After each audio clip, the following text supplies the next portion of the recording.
আসসালামু আলাইকুম তোমাদের সবাইকে। আশা করি আমরা প্রত্যেকে ভালো আছি এবং সুস্থ আছি। বাংলা এমসিকিউ মিশন ডে 4 এ তোমাদের প্রত্যেককে জানাচ্ছি স্বাগতম। এবং আজকের এই দিনে আমরা রেইনকোট গল্পটা খুব ভালো করে পড়বো। স্পেশালি রেইনকোট গল্প থেকে বিগত সালে যত প্রকার এমসিকিউ আসছে হোক সেটা যেই জায়গাতে আমরা প্রত্যেকটা এমসিকিউ আমরা চুলচার বিশ্লেষণ করে পড়বো।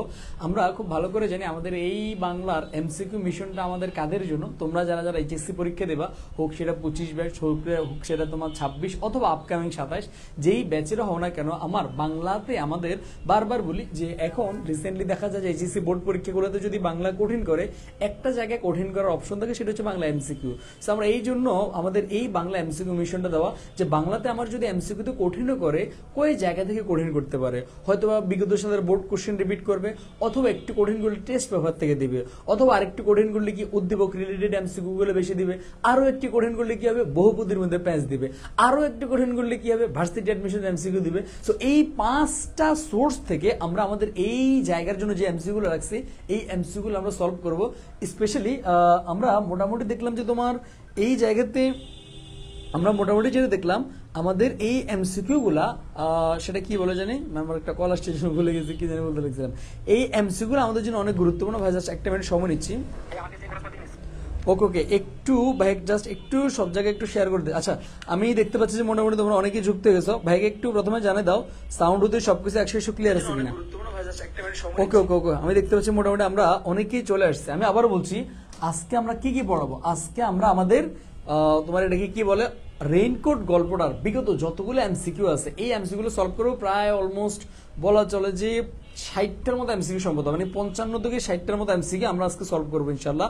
তো আমি শুরুতে একটু যে কাজটা একটু করবো, আমাদের সবগুলো জায়গাতে একটু ভাই শেয়ার করে দিচ্ছি এবং তোমরাও একটু আমাদের প্রত্যেকটা জায়গাতে শেয়ার করে দাও। আজকে খুব বেশি ক্লাস নেবো না, ভাইয়ের নিজে একটু অসুস্থ হয়ে আছি, মানে তোমাদের এত চাপ নিতে নিতে একদম আর লোড নিচ্ছে না। সো ভাই জাস্ট একটু সবগুলো জায়গায় শেয়ার করে দিচ্ছি, তোমরা একটু যে কাজটা একটু করো, আমাদের প্রত্যেকটা জায়গায় প্রত্যেকটা গ্রুপ এবং নিজেদের টাইমলাইনে শেয়ার করে দাও। কেমন ভাই, জাস্ট একটু আমাদের সবগুলো জায়গায় শেয়ার করে দিচ্ছি। বলো তোমাদের কি অবস্থা, সবাই কেমন আছো, সবার কি অবস্থা, কেমন আছো? অনেকেই নতুন যুক্ত হইছো, আমি তাদের উদ্দেশ্যে বলি, আমাদের হচ্ছে এখন ধারাবাহিকভাবে বাংলা এমসিকিউ মিশন চলতেছে। যেই এমসিকিউ মিশন গুলাতে আমাদের এটাকে কি বলে, যেই এমসিকিউ মিশন গুলোতে আমাদের প্রতিদিন দুইটা, একটা করে গদ্য, একটা করে পদ্য, একটা গল্প, একটা কবিতার এমসিকিউ মিশন চলে। তো আমরা মোটামুটি সবাই রেডি থাকলে ভাইকে বলো, তাহলে ভাই ক্লাসটি স্টার্ট করি। এবং সবাই সবগুলো জায়গাতে একটু ক্লাসটা শেয়ার করে দাও। ভাই আজকে অনেক বেশি চিল্লাবো না, কারণ ফিজিক্যালি মানে হচ্ছে মানে কি অনেক টায়ার্ড হয়ে গেছি। আজকে সারাদিনটাও গেছে মোটামুটি তোমার শুয়ে শুয়ে, যার কারণে তোমাদের দিনের বেলা এক্সাম নিতে পারিনি। আমি জাস্ট একটু প্রত্যেকটা জায়গায় শেয়ার করে দিচ্ছি। কেমন এভরিওয়ান, তোমরা একটু সবগুলো জায়গাতে শেয়ার করে দাও।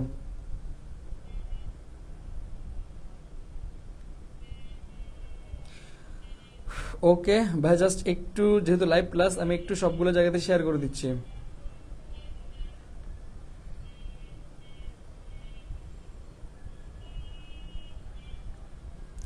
ওকে ওকে ওকে ওকে ওকে, বলো সবার কি অবস্থা, কেমন আছো, তোমাদের পড়াশোনার কি অবস্থা, ভাইকে বলো তো তোমাদের পড়াশোনার কি অবস্থা, ভাইয়াকে একটু জানাও। ওকে ফাইন, ওকে ওকে ওকে ওকে, আলহামদুলিল্লাহ আলহামদুলিল্লাহ আলহামদুলিল্লাহ। ভাই জাস্ট একটু শেয়ার করে দিচ্ছি, তোমরাও তোমাদের জায়গা থেকে প্রত্যেকটা জায়গাতে একটু শেয়ার করে দাও। ভাই আজকে খুব বেশি সময় নেবেন ইনশাল্লাহ, মোটামুটি বলা চলে যে আমাদের 1 ঘন্টার মধ্যে ইনশাল্লাহ আজকে আমাদের ক্লাসটা কমপ্লিট হয়ে যাবে। আজকে আর তোমাদের 2 ঘন্টা সময় নষ্ট করবো না, কেমন? ওকে বলো সবার। আচ্ছা আমরা একটু সবাই, আর ভাই 10 সেকেন্ড সময় দিছি, 10 সেকেন্ডের মধ্যে প্রত্যেকটা জায়গাতে একটু শেয়ার করে ভাইকে ডান বলো এবং তোমাদের বাকি ফ্রেন্ডদেরকে একটু মেনশন করে দাও। আমাদের ইনশাল্লাহ রেগুলার এক্সাম চলতেছে, যদি আজকে আমাদের এক্সামটা হয়নি ইনশাল্লাহ আগামীকাল থেকে আবার আমাদের এক্সাম শুরু হবে এবং রুটিনটাও ভাই তোমাদেরকে দেখা দিচ্ছি। ওকে ওকে ওকে, আলহামদুলিল্লাহ ভাই শেয়ার করা ডান। ওকে আসো। সৈয়দ তানভীর সামি ভাই, আপনার কথা এরকম কেন, শুনলে শুধু শুনতে ইচ্ছা করে। ওমা, আমার কথা আবার এরকম কেন, আবার কি তুমি কি এটা দ্বারা কি আমার প্রশংসা করছো নাকি আমার 2 নম্বর বানাইছো, আমি এটা বুঝতেছি না। আসো তাহলে আমরা বিসমিল্লাহ বলে শুরু করি, আর আমরা দেরি না করি। আসো তাহলে, ওকে বাচ্চারা রেডি স্টেডি গো। ওকে আমরা সবাই রেডি, আসো আমরা আজকে পড়বো হচ্ছে, আসো ক্লাস এখন চলে আসছি না, শরীরের মধ্যে এখন একটা হিট চলে আসবে, আর কোনো কথা নাই। আমরা জাস্ট আবারও তোমাদেরকে জাস্ট কয় সেকেন্ড সময় দিচ্ছি বলো তো, আবারও তোমাদেরকে 10 সেকেন্ড সময় দিচ্ছি। জাস্ট এই 10 সেকেন্ডে কমপক্ষে হাইলাইট মেনশন করো, বাকি ফ্রেন্ডদেরকে মেনশন করো। ইনশাল্লাহ ক্লাস যখন শুরু হয়ে যাবে 100 কোনো ধামাধামি নেই। ওকে 10 9 8 7 6 5 4 3 2 1 0 0 0 সবাই ready steady and go. Okay man আসো দেখো, এই রেইনকোট গল্পে শিওর এমসিকিউ মানে কি, আমি তোমাদেরকে বলি এমসিকিউ কখনো শিওর হয় না, বাট আমি কেন শিওর এমসিকিউ দিছি, কারণ আমি এই জায়গাতে 5 প্রকার এমসিকিউ রাখছি, হোক সেটা HSC board question test paper বলো, ভার্সিটি অ্যাডমিশন বলো, তোমার উদ্দীপক রিলেটেড এমসিকিউ গুলো, বহুপদী রিলেটেড এমসিকিউ গুলো, সবগুলো আমি রাখছি। ইনশাআল্লাহ এই 5 জায়গার বাইরে থেকে আমার জিন্দেগিতে এমসিকিউ আসে না, তো এই জন্য আমি বলছি শিওর কমন, এবং এই এমসিকিউ গুলো আমি বিশ্লেষণ করে পড়াবো। রেইনকোট গল্পের গুরুত্বপূর্ণ ইনফরমেশন গুলা আমরা আজকে এক ক্লাসে শেষ করবো। অর্থাৎ তোমার যদি কখনো মনে হয় যে আমি এক ক্লাসে রেইনকোট গল্পটা কভার করতে চাই, রেইনকোট গল্পের রিভিশন দিতে চাই, আমি বলবো জাস্ট এই ক্লাসটা তোমার জন্য। ওকে ফ্যান আসো, তাহলে আমরা বিসমিল্লাহ বলে শুরু করি। আমরা সবাই রেডি স্টেডি আসো। প্রথমত আমরা রেইনকোট গল্পের ক্যারেক্টার গুলো সম্পর্কে একটু জেনে নেই। প্রথমত আমরা যে কাজটা একটু করব, আমরা রেইনকোট গল্পের ক্যারেক্টার গুলো সম্পর্কে একটু জেনে নিই। সেটা হচ্ছে রেইনকোট গল্পের গুরুত্বপূর্ণ চরিত্র কে বলতো, সেটা হচ্ছে নুরুল হুদা। কে বলতো? নুরুল হুদা। নুরুল হুদাকে কি বলা হয় বলো, প্রত্যেকটা লিখিত রেইনকোট গল্পের গল্পকথক কে, এটা প্রত্যেকটা পরীক্ষাতে আসে। রেইনকোট গল্পের গল্পকথক কে, এটা প্রত্যেকে বলতো রেইনকোট গল্পের গল্পকথক কে, মাথায় রাখবা গল্পকথক কে নুরুল হুদা। প্রত্যেকটা গল্পের একটা গল্পকথক থাকে। যেমন যদি বলো অপরিচিতা কোন পুরুষের জবানিতে বর্ণিত, ওইটা আবার উত্তম পুরুষ। যদি বলে বিলাসী কার জবানিতে বর্ণিত, ওইটা আবার নেনা। যদি বলে রেইনকোট কার জবানিতে বর্ণিত, বাট এর গল্পকথক কে, আমরা কি আনসার করবো বলো? রেইনকোট গল্পের যদি আসে গল্পকথক কে, আমরা প্রত্যেকে কি আনসার করবো খুব ভালো করে জানি, সেটাকে আমরা কি বলবো? গল্পকথক বলবো। এর পরের প্রশ্ন হচ্ছে, এই যে রেইনকোট গল্পের নুরুল হুদা আমরা খুব ভালো করে জানি সে একটা কলেজে চাকরি করে। এই নুরুল হুদা কিসের লেকচারার? প্রত্যেকে বলো তো, প্রত্যেকে ভাইকে বলো এটা কিসের লেকচারার? কেমিস্ট্রির লেকচারার। নুরুল হুদা কিসের লেকচারার ভাইকে বলো তো? নুরুল হুদা হচ্ছে আমাদের কেমিস্ট্রির লেকচারার। আসো, এরপরে নুরুল হুদার সহধর্মিনী যার নাম কি বলতো? আসমা। নুরুল হুদার সহধর্মিনী বা নুরুল হুদার স্ত্রীর নাম কি? প্রত্যেকে ভাইকে বলো, একটু আর্লি করে বলো তো। নুরুল হুদার স্ত্রীর নাম কি ভাইকে বলো? নুরুল হুদার স্ত্রীর নাম কি? আচ্ছা বলো বন্ধুরা, আমারে মেনশন দেস, হ্যাঁ আমারে মেনশন দেস, আমি ক্লাসে আসার জন্য মাইক দেওয়া উচিত সবাই। আচ্ছা, এখনো অনেকে আমরা শেয়ার করে নেই। আমি আবারও বলছি ভাই, জাস্ট ক্লাসের শুরুতে একটু বারবার বলি যে আমরা সবাইকে নিয়ে ক্লাসটা শুরু করতে চাই, তো এই জন্য আমরা প্রত্যেকটা জায়গাতে একটু শেয়ার করে দেবো, কেমন? সবগুলো জায়গাতে একটু শেয়ার করে দেবো। আমি সবাইকে নিয়ে ক্লাসটা করতে চাই। আজকে যদি বা হুট করে ক্লাসের অ্যানাউন্সমেন্ট দিছি 8টা ক্লাস 10টায়, অনেকের কাছে নোটিফিকেশন নাও যাইতে পারে, একটু আমরা সবগুলো জায়গায় দিয়ে দেবো, কেমন? আসো। ওকে ওকে, আমি দেখতে পাচ্ছি সাইবা আনিকে যুক্ত হয়েছে, সাইমা সুলতানা, আনিয়া, তানবীর ইসলাম, পার্থ জিতু। মাসপিসির পিডিএফ দিবে না? হ্যাঁ ভাই, পিডিএফ দিয়ে দিব, বাট আমি কালকে থেকে একদম অসুস্থ হয়ে গেছি, এই জন্য পিডিএফটা দিতে পারেন, এক্সট্রিমলি সরি। ইনশাআল্লাহ আজকের ক্লাসের পরে দিয়ে দিব। আসো, তাহলে এই তার স্ত্রীর নাম কি বলতো? আসমা। আসমাকে নুরুল হুদার স্ত্রী। ওকে বেন আসো। এবং এই জায়গাতে আমি তোমাদেরকে বলে রাখি, এই আসমার ভাইকে আসমার ভাই মিন্টু, এই জিনিসগুলো আমরা খুব ভালো করে জানি এবং পরীক্ষাতে এই জিনিসগুলো আসে। আসমার ভাইকে মিন্টু, এই মিন্টু হচ্ছে মুক্তিযোদ্ধা। এটা পরীক্ষাতে আসে যে রেইনকোট গল্পে কোন মুক্তিযুদ্ধের কথা বলা হয়েছে। আসে সালাম, আসে বরকত, রফিক, এরপর আসে মিন্টু। তাহলে মিন্টুকে আসমার ভাই এবং একজন মুক্তিযোদ্ধা। আসমার ভাই এবং একজন কি? মুক্তিযোদ্ধা। মিন্টু থেকে সবচেয়ে গুরুত্বপূর্ণ যে প্রশ্নটা আসলে আমরা ভুলে যাই, আমাকে বলো তো, এই যে মিন্টু কবে তার বাসা ছেড়ে চলে গেছিল, এটা পরীক্ষাতে প্রশ্ন আসবে। কে কে বলতে পারো ভাইকে বলতো? মিন্টু কবে তার বাসা ছেড়ে চলে গেছিল? ভাইকে এটা আনসার করো তো। মিন্টু কবে তার বাসা ছেড়ে চলে গেছিল? মাথায় রাখবা, মিন্টু তোমার 23শে জুন। কত জুন? প্রত্যেকে লেখো তো। মিন্টু 23শে জুন তার বাসা ছেড়ে চলে গেছিল। এবং এইটাও পরীক্ষাতে প্রশ্ন আসবে অনেকবার যে মিন্টুর কারণে এই নুরুল হুদা কয়বার বাসা পরিবর্তন করছে? ভাইকে বলতো, কয়বার বাসা পরিবর্তন করছে? মাথায় রাখবা, বাসা পরিবর্তন করছে কয়বার? 4বার পরিবর্তন করছে। কয়বার পরিবর্তন করছে? 4বার পরিবর্তন করছে। আরো একটা ইম্পর্টেন্ট কোশ্চেন যেটা আমরা অনেকেই জানি না, আমরা খুব ভালো করে জানি যে মিন্টু বাসা ছেড়ে চলে গেছে 23শে জুন। যদি কোশ্চেনটা এটা আসে যে 23শে জুন যাওয়ার পরে নুরুল হুদা বাসা পরিবর্তন করছে কয় তারিখে, দেখি এটা কি ক্যান্সেল করতে পারবি? এটা আমি জানি অনেকেই পারবি না। এটা আনসার করতো, প্রত্যেকটা আনসার কর। আজকে এমসিকিউ এক্সাম হয়েছে না? আজকে এমসিকিউ এক্সাম হয় নাই। এগুলো টাইপ করতে বসাতে মিনিমাম আমার 1-1.5 ঘন্টা লাগে, আজকে এনার্জি ছিল না, এই জন্য এক্সট্রিমলি সরি। আসো, যদি বলা হয় বাসা পরিবর্তন করছে কত তারিখে, যদি কঠিন করে কোনো বোর্ডে এই প্রশ্নটা দিবে, মাথায় রাখবা 23শে জুন বাসা চেঞ্জ কর, মানে মিন্টু চলে গেছে, বাট যদি বলে পরিবর্তন করছে কত তারিখে, তখন হচ্ছে আমার 1 জুলাই। কত জুলাই বলো তো? 1 জুলাই, মানে জুলাই মাসের 1 তারিখ। আসো, এই জিনিসগুলো আশা করি আমরা ক্লিয়ার। এরপরে প্রিন্সিপাল ডাক্তার আফাজ আহমেদ, এটা হচ্ছে এই যে আমাদের নুরুল হুদা যেই কলেজের লেকচারার, ওই কলেজের প্রিন্সিপাল কি ডাক্তার আফাজ আহমদ। এই নামটা একটু প্রত্যেকে লিখি, কারণ এই নাম থেকে পরীক্ষা প্রশ্ন আসে, এই নাম থেকে আমার অনেক প্রশ্ন আসে, নাম থেকে প্রশ্ন আসে যে প্রিন্সিপালের নাম কি ডাক্তার আফাজ আহমেদ, এবং সে কেমন ছিল, কট্টর পাকিস্তানি ছিল, মানে পাকিস্তান পন্থী ছিল। আসো এরপরে পিয়নের নাম কি, ইসহাক মিয়া। এটা আমার ঢাকা বিশ্ববিদ্যালয়ে প্রশ্ন আসছে যে নুরুল হুদা রেইনকোট গল্পের পিয়নের নাম কি। আমরা পিয়নের নামটা মনে রাখবো। পিয়নের নাম কি বলতো, পিয়নের নাম হচ্ছে ইসহাক মিয়া। পরীক্ষাতে আসতে পারে ইসহাক মিয়া, ইসহাক কবির, এরকম আসতে পারে, বাট পিয়নের নাম কি বলতো, ইসহাক মিয়া। এই ইসহাক মিয়া থেকে গুরুত্বপূর্ণ অনেকগুলো প্রশ্ন আসে। নাম্বার 1, ইসহাক মিয়া কোন ভাষায় কথা বলে? দেখি ভাইকে এটা আনসার করো। ইসহাক মিয়া কোন ভাষায় কথা বলে? আমাকে এটা একটা আনসার করো। ইসহাক মিয়া কোন ভাষায় কথা বলে? আমরা খুব ভালো করে জানি ইসহাক মিয়া কোন ভাষায় কথা বলে, উর্দুতে কথা বলে। কোন ভাষায় কথা বলে বলতো, ইসহাক মিয়া উর্দু ভাষায় কথা বলে। নাম্বার 2 হলো ইসহাক মিয়া উর্দুতে কথা বলে, ওকে ফাইন। কবে থেকে উর্দুতে কথা বলে স্টার্ট করছে বলতো, কবে থেকে সে উর্দুতে কথা বলে স্টার্ট করছে? আমরা খুব ভালো করে জানি এপ্রিল মাসে। কোন মাসে বলতো, এপ্রিলে সে বাংলা বলা ছেড়ে দিয়েছে, উর্দুতে কথা বলে স্টার্ট করছে। আরো কঠিন করলে প্রশ্ন আসবে, এপ্রিলের কখন, শুরুতে নাকি মাঝামাঝিতে নাকি শেষের দিকে? বেশি ভাগে বলো তো, কি বলতে পারবা? এই যে এপ্রিলে সে শেষ, মানে এপ্রিলে সে বাংলা কথা বলা স্টার্ট করছে, এপ্রিলের কখন, শুরু না মাঝামাঝি না শেষে? মাথায় রাখবে এপ্রিলের কবে বলতো, এপ্রিলের হচ্ছে শুরুতে। এপ্রিলের কবে, শুরুতে। আসো এরপরে আরো একটা প্রশ্ন এই জায়গা থেকে আসে, এই যে বলো নুরুল হুদা কিসের লেকচারার, কেমিস্ট্রির লেকচারার। তোমার অপশনের মধ্যে কেমিস্ট্রি নাও থাকতে পারে। আমাকে বলো তো কেমিস্ট্রির বাংলা কি, কে বলতে পারবা? কেমিস্ট্রির বাংলা কি দেখি ভাইকে বলো তো, কেমিস্ট্রির বাংলা কি ভাইকে বলো, আর্লি। কেমিস্ট্রির বাংলা কি ভাইকে বলো তো, early early early early early. কেমিস্ট্রির বাংলা কি? এই জায়গা থেকেও প্রশ্ন আসবে। কেমিস্ট্রির বাংলা কি আমরা খুব ভালো করে জানি। কেমিস্ট্রির বাংলা কি বলতো, কেমিস্ট্রির বাংলা হলো রসায়ন। তাহলে বলতো এই জায়গায় প্রত্যেকটা চরিত্র আমরা 100 ক্লিয়ার, তাহলে ভাই সামনে আগাবো। এই জায়গায় প্রত্যেকটা চরিত্র আমরা 100 ক্লিয়ার, ভাইকে বলতো এই জায়গার প্রত্যেকটা চরিত্র আমরা 100 ক্লিয়ার, সবাই 100 ক্লিয়ার?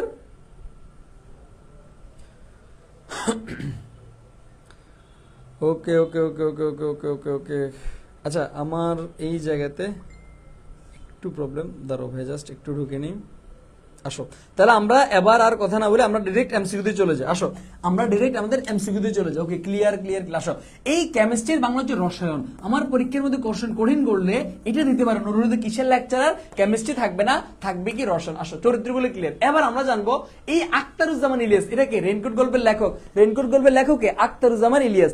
এই আখতারুজ্জামান ইলিয়াসের গুরুত্বপূর্ণ কিছু জায়গা আছে যেই জায়গাতে আমার প্রশ্ন আসে। নাম্বার 1 হলো আখতারুজ্জামান ইলিয়াসের গল্প গ্রন্থগুলো কি, এইগুলো থেকে প্রশ্ন আসে। এখন আমরা এই আখতারুজ্জামান ইলিয়াসের গল্প গ্রন্থগুলো আমরা প্রত্যেকে মনোযোগ দিয়ে পড়বো। আসো প্রত্যেকে মাথায় রাখবা আখতারুজ্জামান ইলিয়াসের গল্প গ্রন্থ কয়টা, 5টা। কি কি, অন্য করে অন্যসর, প্রত্যেকে লিখো এবং পড়ো। এই জায়গাগুলোতে প্রশ্ন আসবে। আমি লেখক পরিচিতি এমনি এমনি দিই নি, এই জায়গা থেকে প্রশ্ন আসবে। সেটা কি, অন্য ঘরে অন্যসর। প্রত্যেকে আমার সাথে বলো, অন্য ঘরে অন্যসর, অন্য ঘরে অন্য স্বর। এরপরে কি, খোয়াবি। এরপরে কি, দুধ ভাতে উৎপাত। কি, খোয়াবি, দুধ ভাতে উৎপাত। এরপরে কি, দুযুগের এরপরে কি, জাল স্বপ্ন, স্বপ্নের জাল। তাহলে 1টা 2টা 3টা 4টা 5টা। এই 5টা আরেকবার রিপিট করো তো, মুখে মুখে রিপিট করো।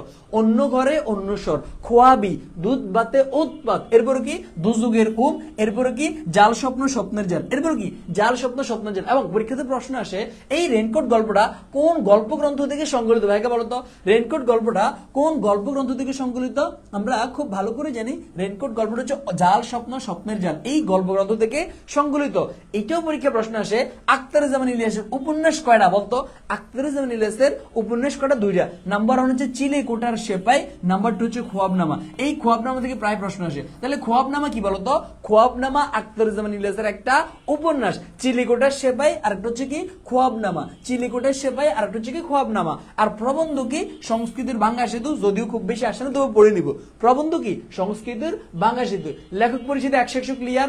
লেখক পরিচিতি আমাদের 100 ক্লিয়ার হয়। ক্যারেক্টার গুলো সম্পর্কে আমাদের জানা লাগবে না, তবু জাস্ট আমি একটু হালকা দেখা দিচ্ছি। স্পেশালি তোমাদের নুরুল হুদা, এই জায়গাটা আমরা একটু খেয়াল করবো। নুরুল হুদা কি, নুরুল হুদা হচ্ছে আমার গল্প কথা খুব ভালো করে জানি। তার শরীরটা কেমন এটা আসতে পারে, শরীরটা কেমন, বেটে খাটো। তাহলে নুরুল হুদার শরীরটা কেমন বলতো, নুরুল হুদার শরীরটা হচ্ছে বেটে খাটো। তার মায়ের বয়স কত, 2.5 বছর। ফোলার বয়স কত, 5 বছর। আর কিছু জানা লাগবে না। আর একটা জিনিস গুরুত্বপূর্ণ আমাদের, যারা একটু জাস্ট দেখা দিচ্ছি যে এই জায়গাগুলো, এই যে আব্দুস সাত্তার মৃধা, পরীক্ষা প্রশ্ন আসবে এটা। আব্দুস সাত্তার মৃধা কিসের প্রফেসর, প্রত্যেকের কমেন্টে লিখতো। আব্দুস সাত্তার মৃধা কিসের প্রফেসর, ভাই এটা কমেন্টে লিখতো, প্রত্যেকে কমেন্টে লিখো। রুচি ফারাস ও আলাইকুম আসসালাম। আসো আব্দুস সাত্তার মৃধা কিসের প্রফেসর বলতো? জিওগ্রাফির প্রফেসর। আসো, এই জায়গাটা আমাদের জন্য গুরুত্বপূর্ণ। এরপরে আরো একজন চরিত্র আছে, আমাকে বলতো ওই চরিত্রটার নামটা নাকি? আব্দুস সাত্তার মৃধা হচ্ছে জিওগ্রাফির প্রফেসর, আরেকজন কি বলতো? তোমার আরেকটা প্রফেসর আছে না, দাঁড়া, নুরুল হুদা হচ্ছে তোমার কেমিস্ট্রি লেকচারার, আব্দুস সাত্তার মৃধা হচ্ছে জিওগ্রাফির প্রফেসর। আরো একজন ব্যক্তি আছে, ভাইকে বলতো ওটা কিরা? এই মুহূর্তে আমার ইনস্ট্যান্ট মাথা আসতেছে না, ভাইকে ওটা একটু বলিও তো। বলো বলো বলো, কে কে বলতে পারবা? আহা আহা, কে কে বলতে পারো দেখি, ভাইকে বলো তো। আরো একজন সম্পর্কে আমার এই রেইনকোট গল্পে আছে, ভাইকে বলো। আব্দুস সাত্তার মৃধা হচ্ছে কিসের প্রফেসর? জিওগ্রাফির প্রফেসর। বাট আরো একজন প্রফেসর আছে আমার এই জায়গাতে, ভাইকে বলো তো। স্লোলি পড়ান না, ইয়াসমিন পায়েল, তাই? আচ্ছা, জিওগ্রাফির প্রফেসর হচ্ছে আব্দুস সাত্তার মৃধা। ওকে ফেন, আসো। ওকে ওকে ওকে ওকে ওকে ওকে, ভাইকে বলো তো আরো একজন প্রফেসর আছে, মানে ওইটা একটু ভাইকে বলো। আচ্ছা, একটু জুম করে দেওয়া উচিত। ওকে, আসো। আকবর সাজিদ, উর্দুর প্রফেসর আকবর সাজিদ। এই যে দেখছো, উর্দুর প্রফেসর আকবর সাজিদ, দেখছো আকবর সাজিদ নামটা মনে আসতে উর্দুর প্রফেসর। তাহলে এই তিনজন কে কোন বিষয়ের? জিওগ্রাফির কোন গিয়া, উর্দুর কোন গিয়া, কেমিস্ট্রির কোন গিয়া, এগুলোর মধ্যে প্যাঁচ লাগানো যাবে না। তাহলে আমি আরেকবার রিকল করতেছি, দেখ, কেমিস্ট্রির প্রফেসর হচ্ছে কে? বল, কেমিস্ট্রির প্রফেসর আমার সাথে সাথে বল। কেমিস্ট্রির প্রফেসর কিডা? রয়েছে নুরুল হুদা। এরপরে যদি বলে উর্দুর প্রফেসর কিডা? আকবর সাজিদ। আর যদি বলে জিওগ্রাফির প্রফেসর কিডা? আব্দুস সাত্তার মৃধা। ওকে ফেন, আসো। তাহলে আমরা এতটুকু পর্যন্ত ক্লিয়ার হয়। এবার আমরা এক নাম্বার বিসমিল্লাহ হলো, আমরা এমসিকিউ মিশনে ঢুকলাম। ওকে, আমরা এমসিকিউ মিশনে ঢুকলাম। বরাবর 50টা এমসিকিউ আমার মনে হয় 50 মিনিট লাগবে, বেশি না। আজকে আমি খুব শর্টলি শেষ করে দিব, কেমন? আসো, তাহলে দেখো, আমরা তাহলে বিসমিল্লাহ বলে শুরু করি। আমরা প্রত্যেকে উথাম থাম আনসার করব। কে কার আগে আনসার করতে পারি আমি একটু দেখবো, কে কার আগে আমরা আনসার করতে পারি। চলো দেখো, নাম্বার 1, শনিতে 7 মঙ্গলে 3 আর সব দিন দিন। এটা কি? এটা কি বসন? এটা কি ধাঁধা? এটা কি ছড়া? এটা কি প্রবাদ? আমরা অনেকে যেই ভুলটা করি, অনেকে আমরা এটাকে প্রবাদ আনসার করি। নো, এটা প্রবাদ নয়। এটা কি বলতো? এটা একটা বসন। এটা কি? এটা একটা বসন, অথবা এটাকে বলা হয় জেনারেল স্টেটমেন্ট। বাট এটা একটা কি বলতো? এটা একটা বসন। কেমন? আসো, শনিতে 7 মঙ্গলে 3 বাকি সব দিন দিন, বা আর সব দিন দিন। আসো, এরপরে 2 নাম্বারটা, এগুলো হলো পাকিস্তানের শরীরের কাঁটা। রেইনকোট গল্পে কাঁটা বলতে কি বোঝানো হয়েছে? প্রত্যেকে কে কার আগে আমরা আনসার করতে পারি। দেখো তো, শরীরের কাঁটা, এই জায়গাতে কাঁটা বলতে কি গ্রন্থাগার? নো। মন্দির? না। এটা কি ঢাকা বিশ্ববিদ্যালয়? না। এটা কি বলতো? শহীদ মিনার। অর্থাৎ এই জায়গায় শহীদ মিনারকে আমার নুরুল হুদার গল্প, রেইনকোট গল্পে শরীরের কাঁটা বলা হয়েছে। আমাকে বলো তো, এই যে এগুলো হলো পাকিস্তানের শরীরের কাঁটা, উক্তি জায়গার আমাকে এটা বলো, পরীক্ষা এটা প্রশ্ন আসবে। উক্তি জায়গার এগুলো হলো পাকিস্তানের শরীরের কাঁটা, উক্তিটা কার? উক্তিটা কার বলো তো? উক্তিটা কেউ না, এটা হচ্ছে আমাদের প্রিন্সিপাল ডাক্তার আফাজ আহমেদের উক্তি। এখন তোমার ঘুরিয়ে প্রশ্ন আসতে পারে যে এই জায়গায় তোমার শহীদ মিনারকে কেন পাকিস্তানের শরীরের কাঁটা বলা হয়েছে? ভাইকে বলো তো, এক বাক্যে কে আনসার করতে পারবা? এক বাক্যে আমরা কে কে আনসার করতে পারবো যে তোমার শহীদ মিনারকে কেন শরীরের কাঁটা বলা হয়েছে? এক বাক্যে আনসার। যখন তোমার ক্ষয়ের মধ্যে অনুধাবনমূলক প্রশ্ন আসবে, তখন তুমি কিভাবে আনসার করবা? এক বাক্যে বলো তো। নাম্বার 1, কারণ হলো চেতনা বহন করে। কি বহন করে? প্রত্যেকে বলো তো, চেতনা বহন করে। কারণ এই শহীদ মিনার গুলো দেখলে আমরা অনুপ্রেরণা পাই। 52 সালে আমরা শহীদ হয়েছি, রক্ত দিয়েছি, সফল হয়েছি। 66-র গণঅভ্যুত্থান সফল হয়েছে, 71 সালের মুক্তিযুদ্ধ সফল হয়েছে। এই যে আমাদেরকে একটা তোমার কি দেয়? একটা অনুপ্রেরণা দেয়। স্পেশালি 52, যেহেতু এটা 71 সালে যুদ্ধের কথা আছে, 52 সাল থেকে আমরা অনুপ্রেরণা পাই, 52 চেতনা বহন করি। এই জন্য এটাকে বলা হয় কি? পাকিস্তানদের শরীরের কাঁটা। আসো, আশা করি আমরা প্রত্যেকে ক্লিয়ার। এরপরে 3 নাম্বারটা আমাকে আনসার করি। বারান্দওয়ালা টুপির নিচে শব্দের কোষে আগুন জ্বলে, উদ্ধৃত চরণটি যে রচনার অন্তর্ভুক্ত। এটা চোখ বন্ধ করে আমরা পারবো না। এই চোখ বন্ধ করে আমরা আনসার করতে পারবো না, চোখ বন্ধ করে আনসার করতে পারবো না। এটা কোন গল্প বলো তো? ইয়েস, এটা আবার রেইনকোট গল্প। এটার কি পড়াবো তোমাদের? আসো, এরপরে ভাইকে 4 নাম্বারটা আনসার করো। 4 নাম্বারটা আমরা আনসার করি। দেখো তো, 4 নাম্বারটা, মিলিটারি যাদের পছন্দ করেছে তাদের ঠেলে দিচ্ছে পিছনে দাঁড়ানো একটা লরির দিকে। লরি মানে বুঝুনি, ওই যে এখন দেখবা পুলিশ যখন কাউকে ধরে নেয়, ধরে নিলে তোমার ওই যে দেখবা খাঁচওয়ালা যে গাড়িটি একদম শুধু জাস্ট উপর দিয়ে একটু ছিদ্র আছে হালকা হালকা, ওই গাড়িতে ঢুকে ফেলে, ওইটাকে বলে তোমার লরি। উক্তিটির অন্তর্নিহিত অর্থে প্রকাশিত হয়েছে। এটাতে কি বুঝেছে? স্ল্যাশ, স্ল্যাশ মানে কি? খুব বাজে ল্যাঙ্গুয়েজ এরকম কিছু, খুব এরকম কিছু, কৌতুক করতেছে এরকম কিছু, অনিশ্চয়তা এরকম কিছু। ঢাকা বিশ্ববিদ্যালয় আসে প্রশ্ন। এটা কি হবে বলতো? 4 নাম্বারটা আমরা বিদ্যুতের গতিতে আমরা আনসার করি। এটা হবে তোমার অনিশ্চয়তা।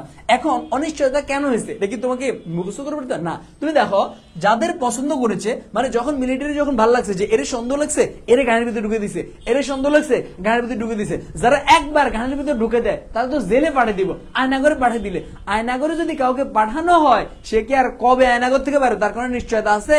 কবে আয়নাগর থেকে বের হবে তার কোনো নিশ্চয়তা আছে? নাই। তাহলে এই জায়গাটা হবে কি অনিশ্চিত আনসার হবে। আসো তাহলে 4 নাম্বারটা আমরা ক্লিয়ার। এরপরে দেখো তো 5 নাম্বারটা আমরা ক্লিয়ার করি।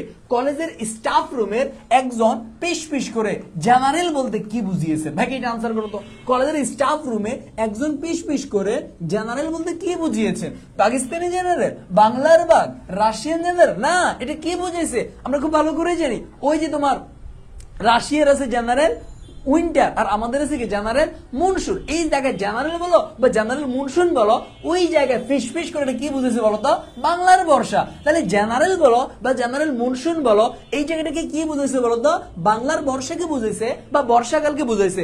এখন এই উক্তির থেকে যে পাকিস্তান রাশিয়ার আছে জেনারেল উইন্টার, আমাদের আছে জেনারেল মনসুন, এটা তোমাদের ক্ষয়ের মধ্যে প্রশ্ন আসবে 25 ব্যাচ 26 ব্যাচ তোমাদের ক্ষয়ের মধ্যে প্রশ্ন আসবে যে এটার দ্বারা কি বুঝাইছে বলতো? এটার দ্বারা কি বুঝেছে? কে বলতে পারবি? যে রাশিয়ার ছিল জেনারেল উইন্টার, আমাদের ছিল জেনারেল মনসুন। এটা দ্বারা বুঝাইছে যে রাশিয়ার মধ্যে যখন উইন্টার বা শীতকালে যুদ্ধ করতে ইজি হয়েছিল আর আমাদের মানে বর্ষাকালে যুদ্ধ করতে ইজি। এটা দ্বারা বোঝায় মুক্তিযুদ্ধের, এক বাক্যে যদি বলি, মুক্তিযুদ্ধের অনুকূল পরিস্থিতি। কি বলছি বল? মুক্তিযুদ্ধের অনুকূল পরিস্থিতি অথবা পাকিস্তানিদের প্রতিকূল পরিস্থিতি। ভাই কারণটা কি? কারণটা হলো বর্ষাকালে আমাদের তো তোমার অনেক বড় গোলাগুলি, অনেক বন্দুক বারুদ নাই, বাট পাকিস্তানিদের অনেক বন্দুক বারুদ ছিল যেগুলো বর্ষাকালে বৃষ্টির সময় ইউজ করা যেত না, ভিজে যেত। বাট আমরা বাঙালিরা তো ছোটখাটো মেশিন গান লাঠি সোনানো যুদ্ধ করি, আমাদের জন্য এই বর্ষাকালটা অনেক পজিটিভ। এই জন্য বলা হয়েছে রাশিয়ার ছিল জেনারেল উইন্টার, আমাদের ছিল জেনারেল মনসুন। 100 ক্লিয়ার কিনা ভাইকে বলো। খ নাম্বার এটা পরীক্ষা প্রশ্ন আসবে, লিখে রাখিস। খ নাম্বার এটা পরীক্ষাতে প্রশ্ন আসবে। এরপরে ভাইকে 6 নাম্বারটা আনসার করি আমরা। দেখো কি বলছে, নুরুল হুদার ঝুলন্ত শরীর যেন কবির পূর্বপুরুষ যার পিঠে রক্ত জবার মতো। অর্থাৎ এটা আমি কিংবদন্তির কথা বলছি, ওই জায়গার সাথে একটু ধাক্কা দিছে। বলছে নুরুল হুদার ঝুলন্ত শরীর যেন কবির পূর্বপুরুষ যার পিঠে রক্ত জবার মতো। এই মন্তব্যের সঙ্গে প্রাসঙ্গিক কি? এটা কি পীড়িতের প্রতিবাদ বুঝেছে? এটা কি প্রতিবাদের ধারাবাহিকতা বুঝেছে? এটা কি আঘাত অবিচল বুঝেছে নাকি সুনিপুণ প্রত্যাঘাত? ভাইকে বলো তো, খুব জিপলি একটা কোশ্চেন করছে, সিনটাকে চিন্তা করো। দেখো নুরুল হুদার ঝুলন্ত শরীর যেন কবির পূর্বপুরুষ যার পিঠে রক্ত জবার ক্ষত, মানে ওদের পিঠে রক্ত জবার মতো ক্ষত হয়ে গেছে, আর নুরুল হুদার ঝুলন্ত শরীর এই জায়গাও মারতে মারতে দিয়ে করে ফেলছে। তাহলে এই জায়গাতে কি বুঝেছে? এখানে কি প্রতিবাদ বুঝেছে? না, আমার তো মনে হয় প্রতিবাদ বুঝে। এটা কি প্রতিবাদের ধারাবাহিক? না, প্রতিবাদ না, আঘাত অবিচল। ভাইকে বলতো 6 নাম্বারটাকে আঘাত অবিচল হওয়ার কথা না? ভাইকে বলতো ইয়াস, আঘাত অবিচল। দেখছো আমার মাথায় আসতেছিল না, বাট আমি এখন চিন্তা করলাম হবে কি। দেখ প্রথম কথা হলো নুরুল হুদা ঝুলন্ত শরীর যেন কবির। দেখ আমার প্রশ্ন হলো নুরুল হুদা কি প্রতিবাদ করছে?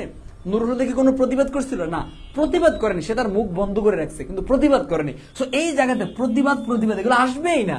এখানে আঘাত অবিচল। ওই যে নুরুল হুদাকে যতই মারতেছিল সে সহ্য করে গেছে, কবির পূর্বপুরুষদেরকেও মারতেছিল, সহ্য করে গেছে। তো এই জায়গাতে আমার আঘাত অবিচলটাই অ্যাপ্রোপ্রিয়েট। পরীক্ষার হলে যখন এরকম কনফিউশন হয়ে যাবা তখন চিন্তা করবা, দেখো তুমি চিন্তা করলে তুমি ঠিকই পারো। আসো এরপর দেখো 7 নাম্বারটা আমরা আনসার করি। 7 নাম্বারটা রেনকোট গল্পে অধ্যক্ষ মহোদয়ের পিয়নের নাম কি? এটা ঢাকা বিশ্ববিদ্যালয়ের প্রশ্ন, আমার মনে আছে। এটা আমার ঢাকা বিশ্ববিদ্যালয়ের প্রশ্ন। ভাইকে বলতো রেনকোট গল্পের নুরুল হুদার পিয়নের নাম কি? আমরা খুব ভালো করে জানি পিয়নের নাম কি বলতো? ইসাক কবির না, আবুল ইসাক না, কই ইসাক মিয়া। এই যে ইসাক মিয়া আইয়ে চাটা খাইয়ে। আমার একটা প্রশ্ন হলো ভাইকে বলতো, আমার প্রশ্ন হলো ইসাক মিয়ার কাকে চুমু দিতে ইচ্ছে করে? ভাইকে বলতো ইসাক মিয়ার কাকে চুমু দিতে ইচ্ছে করে? নাম্বার 1 তার বউকে, নাম্বার 2 হলো নুরুল হুদাকে, নাম্বার 3 হলো আসমাকে। ভাইকে বলতো দেখি প্রত্যেকে আনসার করে। এই কোশ্চেনটা আমরা প্রত্যেকে আনসার করো, আমি দেখি তোমরা কারা কারা পারো। দেখি আমি এটা তোমরা বলো। নিশ্চয়ই তার বউকে, মানে ইসাক মিয়ার কাকে চুমু দিতে ইচ্ছে করবে? নিশ্চয়ই তার বউকে। ইসাক মিয়ার কাকে চুমু দিতে ইচ্ছে করবে? নিশ্চয়ই তার বউকে। দেখি ভাইকে আনসার করো তো, ইসাক মিয়ার কাকে চুমু দিতে ইচ্ছে? আমি এটা তোমাদের প্রত্যেকের থেকে আনসারটা নিব। কোশ্চেনটা খুবই ইন্টারেস্টিং একটা কোশ্চেন। আমরা যারা যারা রেইনকোট গল্পটা না পড়বো আমরা কখনো এটা আমরা পারবো না। অনেকে আমরা তার বউকে আনসার করবো, তো এই জন্য। আচ্ছা আমি কেন শুরুতে সব বলে দিচ্ছি, দেখি ভাইকে বলো তো।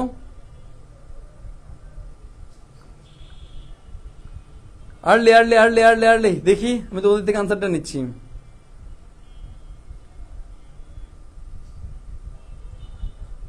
বলো বলো বলো বলো। আচ্ছা আমার এখানে একটু শো হচ্ছে না ভাই, একটু দেখতেছি। আহা আমি একটু দাঁড়া, একটা মিনিট সময় নিচ্ছি। আমার এখানে শো হচ্ছে না কমেন্টগুলা। কেলা ভাইকে বলো তো প্রত্যেকের আনসারটা আমি দেখতে পাই, প্রত্যেকের আনসারটা আমি দেখতে চাই। ওকে ফাইন, ওকে ওকে ওকে ওকে। সুফিয়ান ভাইয়াকে, নুরুল হুদাকে, নুরুল হুদাকে, কাউকে না, ওকে ফাইন। নুরুল হুদাকে, নুরুল হুদাকে, কাউকে না, ওকে ফাইন। নুরুল হুদাকে, নুরুল হুদা, ইশাককে, ওকে ফাইন, ওকে। নুরুল হুদাকে, কাউকে না, আচ্ছা আচ্ছা আচ্ছা আচ্ছা আচ্ছা আচ্ছা। রেইনকোট আমার কাছে কঠিন লাগে, নুরুল হুদার ইচ্ছা হবে, আমাকে, কাউকে না। আচ্ছা আচ্ছা, আসো আসো।